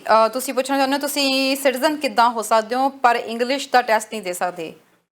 ਹਾਂਜੀ ਹਾਂਜੀ ਜੀ। ਜਸਪ੍ਰੀਤ ਜੀ ਸਵਾਲ 'ਚ ਕੁਝ ਆਪਾਂ ਜਵਾਬ ਦੇ ਦਿੰਦੇ ਆ ਟੀਵੀ ਸਕਰੀਨ ਤੇ। ਟੀਵੀ ਸਕਰੀਨ ਤੇ ਆਨਸਰ ਸੁਣ ਸਕਦੇ ਜੀ। ਠੀਕ ਹੈ ਜੀ, ਤੁਸੀਂ ਟੀਵੀ ਤੇ ਆਨਸਰ ਸੁਣ ਲਿਓ। ਕਾਲ ਕਰਨ ਲਈ ਸ਼ੁਕਰੀਆ ਤੁਹਾਡਾ। ਹਾਂਜੀ, ਮੈਂ ਇੰਡੀਆ ਜਾਣਾ ਚਾਹੁੰਦੀ ਹਾਂ। ਮੈਂ ਕਹਿੰਦੀ ਜੇ ਸਿਟੀਜ਼ਨ ਹੋ ਕੇ ਜਾਵਾਂ ਜੀ। ਤੁਸੀਂ ਟੀਵੀ ਸਕਰੀਨ ਤੇ ਆਨਸਰ ਸੁਣ ਸਕਦੇ ਹੋ। ਕਾਲ ਕਰਨ ਲਈ ਸ਼ੁਕਰੀਆ ਜੀ ਤੁਹਾਡਾ। ਜੀ ਸਰ। ਹਾਂਜੀ, ਇਹਨਾਂ ਦਾ ਇਸ ਤਰ੍ਹਾਂ ਹੈਗਾ ਤਰਨ ਜੀ ਕਿ ਜਿਹੜਾ ਅਮਰੀਕਾ ਦੀ ਸਿਟੀਜ਼ਨਸ਼ਿਪ ਬਾਰੇ ਆਪਾਂ ਪਹਿਲਾਂ ਵੀ ਇੱਕ ਸਵਾਲ ਦੇ ਜਵਾਬ 'ਚ ਗੱਲ ਕੀਤੀ ਸੀ ਕਿ ਜਿਹੜੇ ਨੂੰ ਹੁਣ ਗ੍ਰੀਨ ਕਾਰਡ ਮਿਲੇ ਨੂੰ 5 ਸਾਲ ਹੋ ਜਾਣ, ਉਹ 5 ਸਾਲ ਤੋਂ 2.5 ਸਾਲ ਦਾ ਟਾਈਮ ਉਹਨੂੰ ਅਮਰੀਕਾ 'ਚ ਰਹਿਣਾ ਪੈਂਦਾ, ਤੇ ਉਹ ਟਾਈਮ 'ਚ ਜਿਹੜਾ 5 ਸਾਲਾਂ 6 ਮਹੀਨੇ ਤੋਂ ਵੱਧ ਬਾਹਰ ਨਾ ਰਿਹਾ ਹੋਵੇ ਤਾਂ ਉਹਦੇ ਖਿਲਾਫ ਬਾਕੀ ਕੋਈ ਹੋਰ ਜਿਵੇਂ ਕ੍ਰਿਮੀਨਲ ਫੈਲਨੀ ਵਗੈਰਾ ਇਦਾਂ ਦਾ ਨਾ ਹੋਵੇ ਜੀ। ਲੇਕਿਨ ਉਹਦੇ ਨਾਲ ਨਾਲ ਇੱਕ ਟੈਸਟ ਹੁੰਦਾ ਜਿਹੜਾ ਕਿ ਸਿਵਿਕ ਦਾ ਟੈਸਟ ਹੁੰਦਾ ਆ, ਇੰਗਲਿਸ਼ ਜਿਹੜੀ ਰਿਕੁਆਇਰਮੈਂਟ ਆ ਉਹਦਾ ਟੈਸਟ ਹੁੰਦਾ, ਤੇ ਉਹ ਟੈਸਟ ਵੀ ਇਹਨਾਂ ਨੇ ਟਰੰਪ ਨੇ ਬਹੁਤ ਔਖਾ ਕਰਤਾ ਸੀ, ਉਹਨੂੰ ਹੁਣ ਚੇਂਜ ਕਰਤਾ ਇਹਨਾਂ ਨੇ। ਜਿਹੜਾ ਪੁਰਾਣਾ ਓਬਾਮੇ ਵੇਲੇ ਦਾ ਸੀ ਉਹ ਦੁਬਾਰਾ ਕਰਤਾ, ਪਰ ਕਈ ਬੰਦੇ ਜਿਹਨੂੰ ਇੰਗਲਿਸ਼ ਨਹੀਂ ਆਉਂਦੀ ਉਹ ਜਿਹੜਾ ਟੈਸਟ ਆ ਦੇ ਹੀ ਨਹੀਂ ਸਕਦੇ। ਉਹਨਾਂ ਦਾ ਹੱਲ ਇਹ ਹੈ ਕਿ N648 ਫਾਰਮ ਹੁੰਦਾ ਤਰਨ ਜੀ। ਇਹ ਫਾਰਮ ਜਿਹੜਾ ਉਹਨਾਂ ਦਾ ਡਾਕਟਰ ਭਰ ਸਕਦਾ, ਜੇ ਉਹਨਾਂ ਦਾ ਜਿਹੜਾ ਮਤਲਬ ਡਾਕਟਰ ਕੋਲ ਜਾਂਦੇ ਆ, ਪ੍ਰਾਇਮਰੀ ਡਾਕਟਰ ਆ ਜਾਂ ਕੋਈ ਸਪੈਸ਼ਲਿਸਟ, ਉਹ ਲਿਖੇ ਵੀ ਇਹ ਇੰਗਲਿਸ਼ ਨਹੀਂ ਸਿੱਖ ਸਕਦੇ, ਇਹਨਾਂ ਨੂੰ ਕੋਈ ਪ੍ਰੋਬਲਮ ਹੈ, ਤੇ ਉਹ ਰੀਜ਼ਨ ਦੱਸੇ ਵੀ ਕੀ ਪ੍ਰੋਬਲਮ ਹੈ। ਕਿਉਂਕਿ ਕਈ ਵਾਰੀ ਹੈਲਥ ਪ੍ਰੋਬਲਮਾਂ ਓਲਡ ਬੰਦਿਆਂ ਨੂੰ ਹੁੰਦੀਆਂ ਨੇ, ਉਹਨਾਂ ਦੀ ਮੈਮਰੀ ਘਟ ਜਾਂਦੀ ਹੈ, ਕਿਸੇ ਨੂੰ ਡਿਪਰੈਸ਼ਨ ਹੋ ਜਾਂਦਾ ਜਾਂ ਕਿਸੇ ਨੂੰ ਕੋਈ ਹੋਰ ਪ੍ਰੋਬਲਮ। ਜੇ ਕੋਈ ਇਦਾਂ ਦੀ ਪ੍ਰੋਬਲਮ ਹੈਗੀ ਆ ਤੇ ਇਹਨਾਂ ਦਾ ਜਿਹੜਾ ਡਾਕਟਰ ਆ ਉਹ ਸਰਟੀਫਾਈ ਕਰ ਦੇਵੇ, N648 ਫਾਰਮ ਭਰ ਦੇਵੇ। ਉਹ ਫਾਰਮ ਨੂੰ ਜਿਹੜੀ ਸਿਟੀਜ਼ਨ ਦੀ ਐਪਲੀਕੇਸ਼ਨ ਹੈਗੀ N400 ਐਪਲੀਕੇਸ਼ਨ, ਉਹਦੇ ਨਾਲ ਲਾ ਕੇ ਭੇਜੋ। ਫਿਰ ਇਮੀਗ੍ਰੇਸ਼ਨ ਵਾਲੇ ਜੇ ਦੇਖਣ ਵੀ ਵਾਕਈ ਇਹਨਾਂ ਨੂੰ ਕੋਈ ਮੈਡੀਕਲ ਪ੍ਰੋਬਲਮ ਹੈਗੀ ਆ ਵੀ ਨਹੀਂ ਸਿੱਖ ਸਕਦੇ ਇੰਗਲਿਸ਼, ਤਾਂ ਟੈਸਟ ਮਾਫ ਕਰ ਸਕਦੇ ਆ, ਤਾਂ ਸਟੇ ਦੇਖ ਕੇ ਇਹਨਾਂ ਨੂੰ ਸਿਟੀਜ਼ਨ ਬਣਾ ਸਕਦੇ। ਇਹਦਾ ਇਹ ਹੱਲ ਜੀ। ਜੀ ਬਿਲਕੁਲ। ਤੇ ਸਰ ਆਪਾਂ ਗੱਲਬਾਤ ਕਰ ਰਹੇ ਸੀ ਕਾਨੂੰਨ ਦੇ ਬਾਰੇ ਵਿੱਚ। ਇੱਕ ਛੋਟਾ ਜਿਹਾ ਸਵਾਲ ਇਹ ਹੈ ਕਿ ਬਾਈਡਨ ਪ੍ਰਸ਼ਾਸਨ, ਹਾਲਾਂਕਿ ਕਾਨੂੰਨ ਜਿਵੇਂ ਤੁਸੀਂ ਕਿਹਾ ਕਿ ਸਾਰਾ ਮੁਲਕ ਦੇ ਵਿੱਚ ਜਿਹੜੇ ਕਾਨੂੰਨ ਹੁੰਦੇ ਆ ਉਹਦੇ ਅਕੋਰਡਿੰਗ ਹੀ ਸਰਕਾਰ ਚੱਲ ਸਕਦੀ ਆ, ਉਹਦੇ ਵਿੱਚ ਕੁਝ ਸੁਧਾਰ ਕੀਤੇ ਜਾ ਸਕਦੇ, ਪਰ ਉਹਨੂੰ ਚੇਂਜ ਕਰਨਾ ਬਹੁਤ ਮੁਸ਼ਕਿਲ ਹੁੰਦਾ। ਪਰ ਜੇ ਕਾਨੂੰਨ ਨੂੰ ਚੇਂਜ ਦੀ ਗੱਲ ਅਸੀਂ ਇੱਕ ਪਾਸੇ ਰੱਖੀਏ, ਪਰ ਕੀ ਬਾਈਡਨ ਸਰਕਾਰ ਜਿਹੜੀ ਆ ਕਾਨੂੰਨ ਦੇ ਕਰਕੇ ਜਿਹੜੀ ਇਸ ਵਕਤ ਜਿਹੜਾ ਦੇਰੀਆਂ ਆ ਰਹੀਆਂ ਨੇ ਐਪਲੀਕੇਸ਼ਨਸ ਦੇ ਵਿੱਚ ਉਹਨਾਂ ਨੂੰ ਪਿਕ ਹੋਣ 'ਚ ਜਾਂ ਉਹਨਾਂ ਦੀ ਪ੍ਰੋਸੈਸਿੰਗ ਦੇ ਵਿੱਚ, ਹੁਣ ਜਿਵੇਂ ਫੈਮਿਲੀ ਕੇਸਿਸ ਦੀ ਗੱਲ ਕਰ ਲਈਏ 10-10, 15-15 ਸਾਲ ਦਾ ਵੇਟਿੰਗ ਪੀਰੀਅਡ ਚੱਲ ਰਿਹਾ, ਕੀ ਇਹ ਪੋਸੀਬਿਲਿਟੀ ਅਸੀਂ ਸੋਚ ਸਕਦੇ ਹਾਂ ਕਿ ਆ ਪ੍ਰਸ਼ਾਸਨ ਜਦੋਂ ਹੁਣ ਜਿਵੇਂ ਜਿਸ ਤਰੀਕੇ ਨਾਲ ਰਿਫਾਰਮਸ ਦੀ ਗੱਲ ਕਰ ਰਿਹਾ, ਇਹਦੇ ਨਾਲ ਜਿਹੜਾ ਪ੍ਰੋਸੈਸਿੰਗ ਟਾਈਮ ਆ ਕਿਸੇ ਵੀ ਕੇਸ ਦਾ, ਕਿਸੇ ਵੀ ਅਲੱਗ-ਅਲੱਗ ਕੈਟਾਗਰੀ ਦਾ, ਉਹ 'ਚ ਥੋੜੀ ਕਮੀ ਦੇਖਣ ਨੂੰ ਮਿਲੇਗੀ? ਦੇਖੋ ਇਸ ਤਰ੍ਹਾਂ ਤਰਨ ਜੀ, ਉਹਦੇ 'ਚ ਸੁਧਾਰ ਤਾਂ ਹੋਇਆ ਹੀ ਆ। ਦੇਖੋ ਇਹਨਾਂ ਨੇ ਬੈਨ ਖਤਮ ਕੀਤਾ। ਹੁਣ ਪਹਿਲਾਂ ਬੈਨ ਲੱਗਿਆ ਸੀਗਾ, ਉਹ ਟਰੰਪ ਜਾਂਦਾ ਵੀ ਬੈਨ ਵਧਾ ਗਿਆ ਮਾਰਚ ਤੱਕ। ਹੁਣ ਜੇ ਟਰੰਪ ਜਿੱਤ ਜਾਂਦਾ ਤਾਂ ਤੁਸੀਂ ਸੋਚੋ ਵੀ ਇਹ ਬੈਨ ਖੁੱਲਣਾ ਸੀ, ਉਹਨੇ ਹਰ 6-6 ਮਹੀਨੇ ਬਾਅਦ ਵਧਾਈ ਜਾਣਾ ਸੀ ਇਹ ਬੈਨ। ਤੇ ਇਹਨਾਂ ਨੇ ਬੈਨ ਖੋਲਿਆ। ਉਸ ਤੋਂ ਬਾਅਦ ਜਿਹੜੇ ਵੀਜ਼ਾ ਨੰਬਰ ਨੇ ਉਹ ਲਾਅ ਦੇ ਮੁਤਾਬਕ ਅਲਾਟ ਹੁੰਦੇ ਨੇ, ਹਰੇਕ ਕੈਟਾਗਰੀ ਦੇ ਵੀ ਇੰਨੇ ਵੀਜ਼ਾ ਨੰਬਰ ਨੇ। ਜਦੋਂ ਵੀਜ਼ਾ ਨੰਬਰ ਭਰ ਜਾਂਦੇ ਆ ਫਿਰ ਉਸ ਤੋਂ ਬਾਅਦ ਉਹ ਟਾਈਮ ਹੋਰ ਜ਼ਿਆਦਾ ਲੱਗਦਾ। ਇਹਨਾਂ ਨੇ ਹੁਣ ਜਿਹੜਾ ਬਿੱਲ ਰੱਖਿਆ ਜਿਹਦੇ ਬਾਰੇ ਆਪਾਂ ਗੱਲ ਕਰ ਰਹੇ ਹਾਂ, ਸਿਟੀਜ਼ਨਸ਼ਿਪ ਐਕਟ ਆਫ 2021, ਇਹਦੇ ਵਿੱਚ ਰੱਖਿਆ ਕਿ ਵੀਜ਼ਾ ਨੰਬਰ ਜਿਹੜੇ ਹੈਗੇ ਆ ਉਹ ਵਧਾਓ। ਇਹ ਵੀ ਰੱਖਿਆ ਵੀ ਜਿਹੜੇ 10 ਸਾਲ ਤੋਂ ਉੱਤੇ ਜਿਨ੍ਹਾਂ ਨੂੰ ਅਪਰੂਵਲ ਹੋਈ ਨੂੰ ਹੋ ਗਿਆ ਉਹ ਉੱਥੇ ਵੇਟ ਨਾ ਕਰਨ, ਇੱਥੇ ਆ ਸਕਣ। ਪਰ ਉਹ ਬਿੱਲ ਅਜੇ ਪਾਸ ਨਹੀਂ ਹੋਇਆ। ਸੋ ਇਹ ਕੋਸ਼ਿਸ਼ ਤਾਂ ਆਪਣੇ ਵੱਲੋਂ ਕਰ ਰਹੇ ਆ ਜਿੰਨੀ ਕਰ ਸਕਦੇ ਆ, ਪਰ ਆਫਟਰ ਆਲ ਉਹ ਲਾ ਜਿਹੜਾ ਬਣਿਆ ਜਿੰਨੀ ਦੇਰ ਉਹਦੇ 'ਚ ਕੋਈ ਅਮੈਂਡਮੈਂਟ ਜਾਂ ਚੇਂਜ ਨਹੀਂ ਹੁੰਦੀ ਜਾਂ ਪਾਸ ਨਹੀਂ ਹੁੰਦਾ ਉਨੀ ਦੇਰ ਤੱਕ ਇਹ ਜ਼ਿਆਦਾ ਤੇਜ਼ ਨਹੀਂ ਇਹਨੂੰ ਕਰ ਸਕਦੇ। ਤੇ ਪਰ ਟਰਾਈ ਕਰਨਗੇ ਆਪਣੇ ਵੱਲੋਂ ਜਿੰਨੀ ਵੀ ਕਰ ਸਕੇ, ਪਰ ਇਹ ਕਾਨੂੰਨ ਤੇ ਡਿਪੈਂਡ ਕਰੇਗਾ। ਜੇ ਉਹ ਲਾ ਪਾਸ ਹੁੰਦਾ ਤਾਂ ਫਿਰ ਤਾਂ ਸੁਧਾਰ ਹੋ ਸਕਦਾ, ਪਰ ਜੇ ਨਾ ਪਾਸ ਹੋਇਆ ਤਾਂ ਫਿਰ ਟਾਈਮ ਜਿਹੜਾ ਥੋੜਾ ਮਤਲਬ ਬਹੁਤਾ ਦਾ ਫਰਕ ਪੈ ਸਕਦਾ, ਪਰ ਜ਼ਿਆਦਾ ਫਰਕ ਨਹੀਂ ਪੈਣਾ, ਟਾਈਮ ਇੱਦਾਂ ਲੱਗੇਗਾ। ਬਿਲਕੁਲ। ਪਰ ਸਰ ਜਿਵੇਂ ਅਸੀਂ ਦੇਖ ਰਹੇ ਹਾਂ ਕਿ ਗੁਆਂਢੀਆਂ ਦਾ ਕੁਝ ਪ੍ਰੋਟੈਸਟ ਦਾ ਅਸਰ ਹੋਣਾ ਸ਼ੁਰੂ ਹੋ ਚੁੱਕਿਆ, ਜਿਵੇਂ ਕੈਨੇਡਾ ਵਿੱਚ ਕੁਝ ਸਪਾਊਸਸ ਕੇਸਿਸ ਨੂੰ ਲੈ ਕੇ ਪ੍ਰੋਟੈਸਟ ਹੋ ਰਹੇ ਸੀ ਜਾਂ ਰਿਫਿਊਜੀ ਕੇਸਿਸ ਨੂੰ ਲੈ ਕੇ ਪ੍ਰੋਟੈਸਟ ਹੋ ਰਹੇ ਸੀ ਕਿ ਸਾਡੀ ਵੀ ਗੁਹਾਰ ਲਈ ਜਾਵੇ, ਤੇ ਸਰਕਾਰ ਨੇ ਉਹਨਾਂ ਬਾਰੇ ਸੁਣਿਆ। ਉਵੇਂ ਹੀ ਸੁਣਨ ਦੇ ਵਿੱਚ ਆਇਆ ਕਿ ਬੀਤੇ ਦਿਨੀ US ਦੇ ਵਿੱਚ ਕੈਪੀਟਲ ਹਿੱਲ ਦੇ ਬਾਹਰ ਜਿਹੜਾ ਆ ਭਾਰਤੀ ਜਿਹੜੇ ਪੇਸ਼ੇਵਰ ਨੇ ਉਹਨਾਂ ਵੱਲੋਂ ਵੀ ਪ੍ਰੋਟੈਸਟ ਕੀਤਾ ਗਿਆ ਸੀ, ਚਾਹੇ ਉਹ ਡਾਕਟਰ ਪ੍ਰੋਫੈਸ਼ਨਲ ਨਾਲ ਸੰਬੰਧਿਤ ਹੋਣ ਜਾਂ ਫਿਰ ਉਹ IT ਪੇਸ਼ੇਵਰ ਹੋਣ। ਸੋ ਉਹਨਾਂ ਦੀ ਕੋਈ ਅਸਰ ਹੁੰਦਾ ਹੋਇਆ ਦਿਖ ਰਿਹਾ ਕੋਈ H1B ਵੀਜ਼ਾ ਤੇ, ਜਾਂ ਕਿਸੇ ਤਰੀਕੇ ਦਾ ਕੋਈ ਉਹਨਾਂ ਨੂੰ ਕੋਈ ਕਿਸੇ ਤਰੀਕੇ ਨਾਲ ਕੋਈ ਹੌਸਲਾ ਅਫਜ਼ਾਈ ਦਿੱਤੀ ਗਈ ਹੋਵੇ ਜਾਂ ਉਹਨਾਂ ਨੂੰ ਕਿਹਾ ਗਿਆ ਹੋਵੇ ਕੋਈ ਕਿ ਉਹਨਾਂ ਦਾ ਹੱਲ ਕੱਢਿਆ ਜਾਏਗਾ? ਨਹੀਂ, ਪ੍ਰੋਟੈਸਟ ਦਾ ਤਰਨ ਜੀ ਅਸਰ ਤਾਂ ਪੈਂਦਾ, ਪਰ ਇੰਨਾ ਨਹੀਂ ਪੈਂਦਾ, ਲਿਮਿਟਡ ਅਸਰ ਹੁੰਦਾ, ਕਿਉਂਕਿ ਆਫਟਰ ਆਲ ਹੱਕ ਹੈ ਬੰਦੇ ਦਾ ਪੀਸਫੁਲ ਪ੍ਰੋਟੈਸਟ ਕਰਨਾ, ਉਹਦਾ ਰਾਈਟ ਹੀ ਹੈ। ਇੱਥੇ ਇੱਕ ਜਿਹੜਾ ਹੈ ਡੈਮੋਕ੍ਰੈਟਿਕ ਰਾਈਟ ਆ। ਤੁਹਾਨੂੰ ਪਤਾ ਪਿੱਛੇ ਜਦੋਂ ਲਾਸਟ ਈਅਰ ਜਾਰਜ ਫਲੋਇਡ ਦੀ ਡੈਥ ਹੋਈ ਤੇ ਮਤਲਬ ਉਹਦਾ ਮਰਡਰ ਹੋਇਆ, ਲੋਕ ਕਿੰਨੇ ਪ੍ਰੋਟੈਸਟ ਹੋਏ ਇੱਥੇ, ਬਲੈਕ ਲਾਈਵਜ਼ ਮੈਟਰ ਵਾਲਿਆਂ ਨੇ ਕਿੰਨੇ ਪ੍ਰੋਟੈਸਟ ਕੀਤੇ ਤੇ ਟਰੰਪ ਸਰਕਾਰ ਨੂੰ ਹਿਲਾ ਕੇ ਰੱਖਤਾ ਉਹਨਾਂ ਪ੍ਰੋਟੈਸਟ ਨੇ, ਤੇ ਉਹਦਾ ਵੀ ਕਿਤੇ ਨਾ ਕਿਤੇ ਅਸਰ ਸੀ ਟਰੰਪ ਦੀ ਹਾਰ 'ਚ। ਤੇ ਜਿਹੜੇ ਪ੍ਰੋਟੈਸਟ ਤਾਂ ਹੁੰਦੇ ਆ ਪਰ ਉਹਦਾ ਅਸਰ ਹੁੰਦਾ, ਪਰ ਇਹ ਡਿਪੈਂਡ ਕਰਦਾ ਪ੍ਰੋਟੈਸਟ ਕਿਸ ਲੈਵਲ ਤੇ ਨੇ, ਕੌਣ ਪ੍ਰੋਟੈਸਟ ਕਰ ਰਿਹਾ। ਪਰ ਆਮ ਤੌਰ ਤੇ ਜਿਹੜੇ ਲਾਅ ਮੇਕਰ ਨੇ ਉਹ ਇਹਨੂੰ ਕੰਸੀਡਰ ਤਾਂ ਕਰਦੇ ਆ, ਪਰ ਫਿਰ ਵੀ ਇਹਦਾ ਇੰਨਾ ਅਸਰ ਨਹੀਂ ਹੁੰਦਾ ਵੀ ਪ੍ਰੋਟੈਸਟ ਕਰਨ ਨਾਲ ਕਾਨੂੰਨ ਹੀ ਬਦਲ ਜਾਊਗਾ, ਇਦਾਂ ਦੀ ਕੋਈ ਗੱਲ ਨਹੀਂ। ਪਰ ਜਿਹੜੀ ਐਡਮਿਨਿਸਟ੍ਰੇਸ਼ਨ ਹੈਗੀ ਬਾਈਡਨ ਦੀ ਵੈਸੇ ਹੀ ਇਮੀਗ੍ਰੇਸ਼ਨ ਦੇ ਹੱਕ 'ਚ ਹੈਗੀ ਆ ਤੇ ਆਪਣੇ ਵੱਲੋਂ ਕੋਸ਼ਿਸ਼ ਕਰਦੇ ਨੇ ਜਿੰਨੀ ਕਰ ਸਕਣ। ਪਰ ਅਮਰੀਕਾ ਦੇ ਲਾਅ ਜਿਹੜੇ ਨੇ ਉਹ ਆਲਰੇਡੀ ਇਸ ਕਿਸਮ ਦੇ ਬਣੇ ਹੋਏ ਨੇ ਵੀ ਉਹਨਾਂ ਨੂੰ ਹੁਣ ਚੇਂਜ ਜਿਹੜਾ US ਕਾਂਗਰਸ ਕਰ ਸਕਦੀ ਆ। ਕਾਂਗਰਸ ਦੇ ਵਿੱਚ ਤੁਹਾਨੂੰ ਪਤਾ ਹੀ ਆ ਜਿਹੜਾ ਬਿੱਲ ਗਿਆ ਉਹ ਜਿਹੜਾ ਸਮੁੱਚੇ ਰੂਪ 'ਚ ਪਾਸ ਨਹੀਂ ਹੋ ਸਕਿਆ। ਇਹਨਾਂ ਨੇ ਫਿਰ ਟੁਕੜਿਆਂ 'ਚ ਕੀਤਾ ਉਹਨੂੰ। ਪਹਿਲਾਂ ਇੱਕ ਜਿਹੜਾ ਬੱਚਿਆਂ ਵਾਲਾ ਤੇ ਐਗਰੀਕਲਚਰ ਵਾਲਾ ਉਹ ਪਾਸ ਹਾਊਸ ਨਹੀਂ ਕੀਤਾ, ਉਹ ਕਰਕੇ ਸੈਨੇਟ 'ਚ ਭੇਜਿਆ। ਹੁਣ ਸੈਨੇਟ ਵਾਲਿਆਂ ਦੀ ਜਿਹੜੀ ਮੀਟਿੰਗ ਹੋ ਰਹੀ ਆ, ਦੇਖੋ ਕੀ ਕਰਦੇ, ਇਸ ਤਰ੍ਹਾਂ ਲਾ ਬਣਦਾ। ਪਰ ਜਿਹੜੀ ਐਡਮਿਨਿਸਟ੍ਰੇਸ਼ਨ ਆ ਆਪਣੇ ਤੌਰ ਤੇ ਜੋ ਕਰ ਸਕਦੀ ਆ ਉਹ ਕਰ ਰਹੀ ਆ, ਲੇਕਿਨ ਜੇ ਹੁਣ ਕਾਨੂੰਨ ਦੇ ਮੁਤਾਬਕ ਕੋਈ ਚੀਜ਼ ਚੇਂਜ ਕਰਨੀ ਆ ਉਹ ਤਾਂ US ਕਾਂਗਰਸ ਹੀ ਕਰ ਸਕਦੀ ਆ, ਉਹ ਮਤਲਬ ਐਡਮਿਨਿਸਟ੍ਰੇਸ਼ਨ ਨਹੀਂ ਕਰ ਸਕਦੀ। ਜੀ ਬਿਲਕੁਲ ਸਰ, ਇਹਦੇ ਬਾਰੇ ਗੱਲ ਕਰਾਂਗੇ। ਇੱਕ ਦਰਸ਼ਕ ਹੋਰ ਜੁੜ ਗਏ ਨੇ, ਉਹਨਾਂ ਦਾ ਸਵਾਲ ਲੈ ਲਈਏ। ਸਤਿ ਸ਼੍ਰੀ ਅਕਾਲ ਜੀ, ਕਿੱਥੋਂ ਬੋਲ ਰਹੇ ਹੋ, ਕੀ ਪੁੱਛਣਾ ਚਾਹੁੰਦੇ ਹੋ? ਹੈਲੋ, ਹਾਂਜੀ ਸਤਿ ਸ਼੍ਰੀ ਅਕਾਲ ਜੀ। ਸਤਿ ਸ਼੍ਰੀ ਅਕਾਲ ਜੀ। ਟੀਵੀ ਦੀ ਆਵਾਜ਼ ਨੂੰ ਥੋੜਾ ਜਿਹਾ ਘੱਟ ਕਰ ਦਿਓ ਕਿਰਪਾ ਕਰਕੇ। ਹਾਂਜੀ। ਮੇਰੀ ਸਿਸਟਰ ਨਾ ਆਪਣੇ ਉਹਦੀ ਇੰਟਰਵਿਊ ਹੋ ਗਈ ਸੀ ਤਾਂ ਤੇਰਾ ਬੈਨ ਲੱਗਾ ਸੀ 31 ਮਾਰਚ ਤੱਕ, ਤੇ ਮੈਂ ਪੁੱਛਣਾ ਕਿ ਬੈਨ ਚੱਕ ਹੋ ਗਿਆ ਜਾਂ ਨਹੀਂ? ਜੀ ਸਰ, 31 ਮਾਰਚ ਦਾ ਬੈਨ ਖਤਮ ਹੋ ਗਿਆ ਜਾਂ ਨਹੀਂ ਇਹ ਪੁੱਛਣਾ ਚਾਹੁੰਦੇ ਨੇ ਉਹ। ਹਾਂਜੀ, ਆਪਾਂ ਜਵਾਬ ਦੇ ਦਿੰਦੇ ਟੀਵੀ ਸਕਰੀਨ ਤੇ ਆਨਸਰ ਸੁਣ ਸਕਦੇ ਹੋ ਜੀ। ਕਾਲ ਕਰਨ ਲਈ ਸ਼ੁਕਰੀਆ ਜੀ ਸਰ। ਤਰਨ ਜੀ, ਬੈਨ ਤਾਂ ਖਤਮ ਹੋ ਗਿਆ। ਪਿਛਲੇ ਮਹੀਨੇ 24 ਫਰਵਰੀ ਨੂੰ ਪ੍ਰੈਜ਼ੀਡੈਂਟ ਬਾਈਡਨ ਨੇ ਖਤਮ ਕਰਤਾ ਸੀ ਬੈਨ ਐਗਜ਼ੈਕਟਿਵ ਆਰਡਰ ਕਰਕੇ, ਤੇ ਉਹ ਹੁਣ ਬੈਨ ਖਤਮ ਹੋ ਗਿਆ। ਉਸ ਤੋਂ ਬਾਅਦ ਹੁਣ ਕੈਟਾਗਰੀਆਂ ਚੱਲ ਪਈਆਂ ਨੇ। ਸੋ ਜੇ ਇਹਨਾਂ ਦੀ ਇੰਟਰਵਿਊ ਵਗੈਰਾ ਕੈਨਸਲ ਹੋ ਗਈ ਸੀ, ਇਹਨਾਂ ਨੂੰ ਚਾਹੀਦਾ ਐਮਬੈਸੀ ਨਾਲ ਸੰਪਰਕ ਕਰਨ, ਉਹਨਾਂ ਨੂੰ ਈਮੇਲ ਕਰਨ ਜਾਂ ਲੈਟਰ ਲਿਖਣ, ਤੇ ਉਸ ਤੋਂ ਬਾਅਦ ਉਹ ਦੁਬਾਰਾ ਇੰਟਰਵਿਊ ਦੇ ਸਕਦੇ ਆ। ਤੇ ਉਹ ਜਿਹੜਾ ਬੈਨ ਸੀ 31 ਮਾਰਚ ਵਾਲਾ ਉਹ ਖਤਮ ਹੋ ਗਿਆ ਆਲਰੇਡੀ। ਜੀ ਬਿਲਕੁਲ। ਤੇ ਸਰ ਹੁਣ ਸਮਾਂ ਵੀ ਲਗਭਗ ਇਜਾਜ਼ਤ ਲੈਣ ਦਾ ਹੋ ਰਿਹਾ। ਜਿਹੜੇ ਦਰਸ਼ਕ ਇਸ ਵਕਤ ਤੁਹਾਨੂੰ ਦੇਖ ਰਹੇ ਨੇ ਜਾਂ ਤੁਹਾਡੇ ਨਾਲ ਸੰਪਰਕ ਕਰਨਾ ਚਾਹੁੰਦੇ ਨੇ, ਸਭ ਤੋਂ ਪਹਿਲਾਂ ਇਹ ਦੱਸ ਦਿਓ ਕਿੱਥੇ ਤੁਹਾਡੇ ਆਫਿਸਿਸ ਨੇ ਤੇ ਕਦੋਂ ਤੇ ਕਿਹੜੇ ਵੇਲੇ ਤੁਹਾਡੇ ਨਾਲ ਸੰਪਰਕ ਕੀਤਾ ਜਾ ਸਕਦਾ? ਮੇਰੇ ਦਫ਼ਤਰ ਨਿਊਯਾਰਕ ਤੇ ਨਿਊ ਜਰਸੀ ਤੇ ਕੈਲੀਫੋਰਨੀਆ 'ਚ ਨੇ। ਨਿਊਯਾਰਕ ਦਾ ਨੰਬਰ ਹੈ 7185338444, ਕੈਲੀਫੋਰਨੀਆ ਦਾ 5106576444 ਆ। ਬਾਕੀ ਆਹ ਨੰਬਰ ਹੈਗਾ 9179154142। ਤੇ ਜੇ ਕਿਸੇ ਨੇ ਕੋਈ ਕੁਐਸਚਨ ਪੁੱਛਣਾ, ਪ੍ਰੋਗਰਾਮ ਜਦੋਂ ਆਪਣਾ ਖਤਮ ਹੁੰਦਾ ਇਸ ਤੋਂ ਬਾਅਦ ਮੈਨੂੰ ਫੋਨ ਕਰ ਲੈਣ। ਤੇ ਹੁਣ ਮੈਂ ਇਸ ਤੋਂ ਬਾਅਦ ਘੰਟਾ 2 ਘੰਟੇ ਅਵੇਲੇਬਲ ਹੀ ਆ। ਤੇ ਬਾਕੀ ਮੇਰੀ ਕੋਸ਼ਿਸ਼ ਹੁੰਦੀ ਆ ਵੀ ਜਿੰਨੇ ਵੀ ਜਵਾਬ ਮੈਂ ਦੇ ਸਕਾਂ। ਮੈਨੂੰ ਕਾਫੀ ਲੋਕੀ ਜਿਹੜੇ ਨੇ ਉਹ ਅੱਡਾ TV ਪ੍ਰੋਗਰਾਮਾਂ ਤੋਂ ਸਵਾਲ ਪੁੱਛ ਕੇ ਈਮੇਲ ਵੀ ਕਰਦੇ ਆ, ਸਵਾਲ ਵੀ ਪੁੱਛਦੇ, ਮੈਂ ਜਵਾਬ ਦਿੰਦਾ, ਫੋਨ ਕਾਲ ਤੇ ਵੀ ਦਿੰਦਾ ਜਿੰਨੀ ਕੁ ਦੇ ਸਕਦਾ। ਤੇ ਸਲਾਹ ਮੇਰੀ ਫ੍ਰੀ ਹੁੰਦੀ ਆ, ਜਿਵੇਂ ਹੋਰਾਂ ਵਕੀਲਾਂ ਵਾਂਗੂ ਨਹੀਂ ਆ। ਜਿਵੇਂ ਆਮ ਵਕੀਲ ਤਾਂ ਸਲਾਹ ਦੇਣ ਦੀ ਕੰਸਲਟੇਸ਼ਨ ਦੇ ਪੈਸੇ ਲੈਂਦੇ ਆ, ਮੈਂ ਸਲਾਹ ਫ੍ਰੀ ਦਿੰਦਾ। ਤੇ ਮੇਰੀ ਕੋਸ਼ਿਸ਼ ਹੁੰਦੀ ਆ ਵੀ ਜਿੰਨੀ ਵੀ ਕਮਿਊਨਿਟੀ ਦੀ ਹੈਲਪ ਹੋ ਸਕੇ, ਜਿੰਨੀ ਵੀ ਕਿਸੇ ਨੂੰ ਸਹੀ ਸਲਾਹ ਦਿੱਤੀ ਜਾ ਸਕੇ। ਬਾਕੀ ਹਰੇਕ ਕੇਸ ਦੇ ਵਿੱਚ ਜਿਹੜੇ ਅੱਡ ਫੈਕਟ ਹੁੰਦੇ ਨੇ, ਕਈ ਕੇਸਾਂ ਦੇ ਵਿੱਚ ਕੰਪਲਿਕੇਸ਼ਨ ਜ਼ਿਆਦਾ ਹੁੰਦੀ ਆ, ਫਿਰ ਇੱਕੋ ਜੀ ਸਲਾਹ ਤਾਂ ਹਰੇਕ ਕੇਸ ਹੋ ਨਹੀਂ ਸਕਦੀ। ਇਸੇ ਕਰਕੇ ਅਸੀਂ ਹਰੇਕ ਨੂੰ ਕਹਿੰਦੇ ਆ ਵੀ ਤੁਸੀਂ ਜਿਹੜਾ ਹੈਗਾ ਸਾਨੂੰ ਮਿਲੋ, ਜਾਂ ਤਾਂ ਆਫਿਸ ਜੇ ਇੱਥੇ ਆ ਤਾਂ ਆਫਿਸ ਆ ਕੇ ਮਿਲੋ, ਫੋਨ ਤੇ ਗੱਲ ਕਰੋ। ਬੈਟਰ ਆ ਜੇ ਇਨ ਪਰਸਨ ਮਿਲੋ, ਕਿਉਂਕਿ ਕਈ ਗੱਲਾਂ ਜ਼ਿਆਦਾ ਕੰਪਲੀਕੇਟਡ ਹੁੰਦੀਆਂ ਨੇ, ਉਹ ਫਿਰ ਬਹਿ ਕੇ ਗੱਲਬਾਤ ਫਾਈਲ ਦੇਖ ਕੇ ਪੇਪਰ ਦੇਖ ਕੇ ਹੋ ਸਕਦੀ ਆ। ਬਿਲਕੁਲ। ਤੇ ਬਾਕੀ ਦੂਜੀ ਬੇਨਤੀ ਸਾਰਿਆਂ ਨੂੰ ਇਹ ਆ ਕਿ ਜਿਹੜੇ ਇੱਥੇ ਅਨਡਾਕੂਮੈਂਟਡ ਬੰਦੇ ਆ ਰਹੇ ਜਾਂ ਆਉਣਾ ਚਾਹੁੰਦੇ ਆ, ਉਹਨਾਂ ਨੂੰ ਇਹੀ ਬੇਨਤੀ ਆ ਵੀ ਨਾ ਆਓ। ਅਜੇ ਬਾਰਡਰ ਜਿਵੇਂ ਉਹ ਸੋਚਦੇ ਖੁੱਲਿਆ ਨਹੀਂ, ਇੱਥੇ ਬਹੁਤ ਸਖਤੀ ਹੈ, ਬਹੁਤ ਜ਼ੋਖਮ ਹੈ, ਤੇ ਅਨਡਾਕੂਮੈਂਟਡ ਜਾਂ ਗੈਰ ਕਾਨੂੰਨੀ ਤਰੀਕੇ ਨਾਲ ਅਮਰੀਕਾ 'ਚ ਨਹੀਂ ਆਉਣਾ ਚਾਹੀਦਾ। ਤੇ ਅਜੇ ਤੁਸੀਂ ਇਹ ਨਾ ਸੋਚੋ ਵੀ ਇੱਥੇ ਮਤਲਬ ਜਿਹੜਾ ਆ ਗਿਆ ਉਹਦਾ ਬਾਉਂਡ ਹੋ ਜਾਣਾ, ਐਂਟਰੀ ਮਿਲ ਜਾਣੀ, ਇਹੋ ਜਿਹੀ ਕੋਈ ਗੱਲ ਨਹੀਂ ਹੈਗੀ। ਤੇ ਅਜੇ ਵੀ ਸਖਤੀ ਜਿਹੜੀ ਆ ਉਹ ਕਾਫੀ ਆ।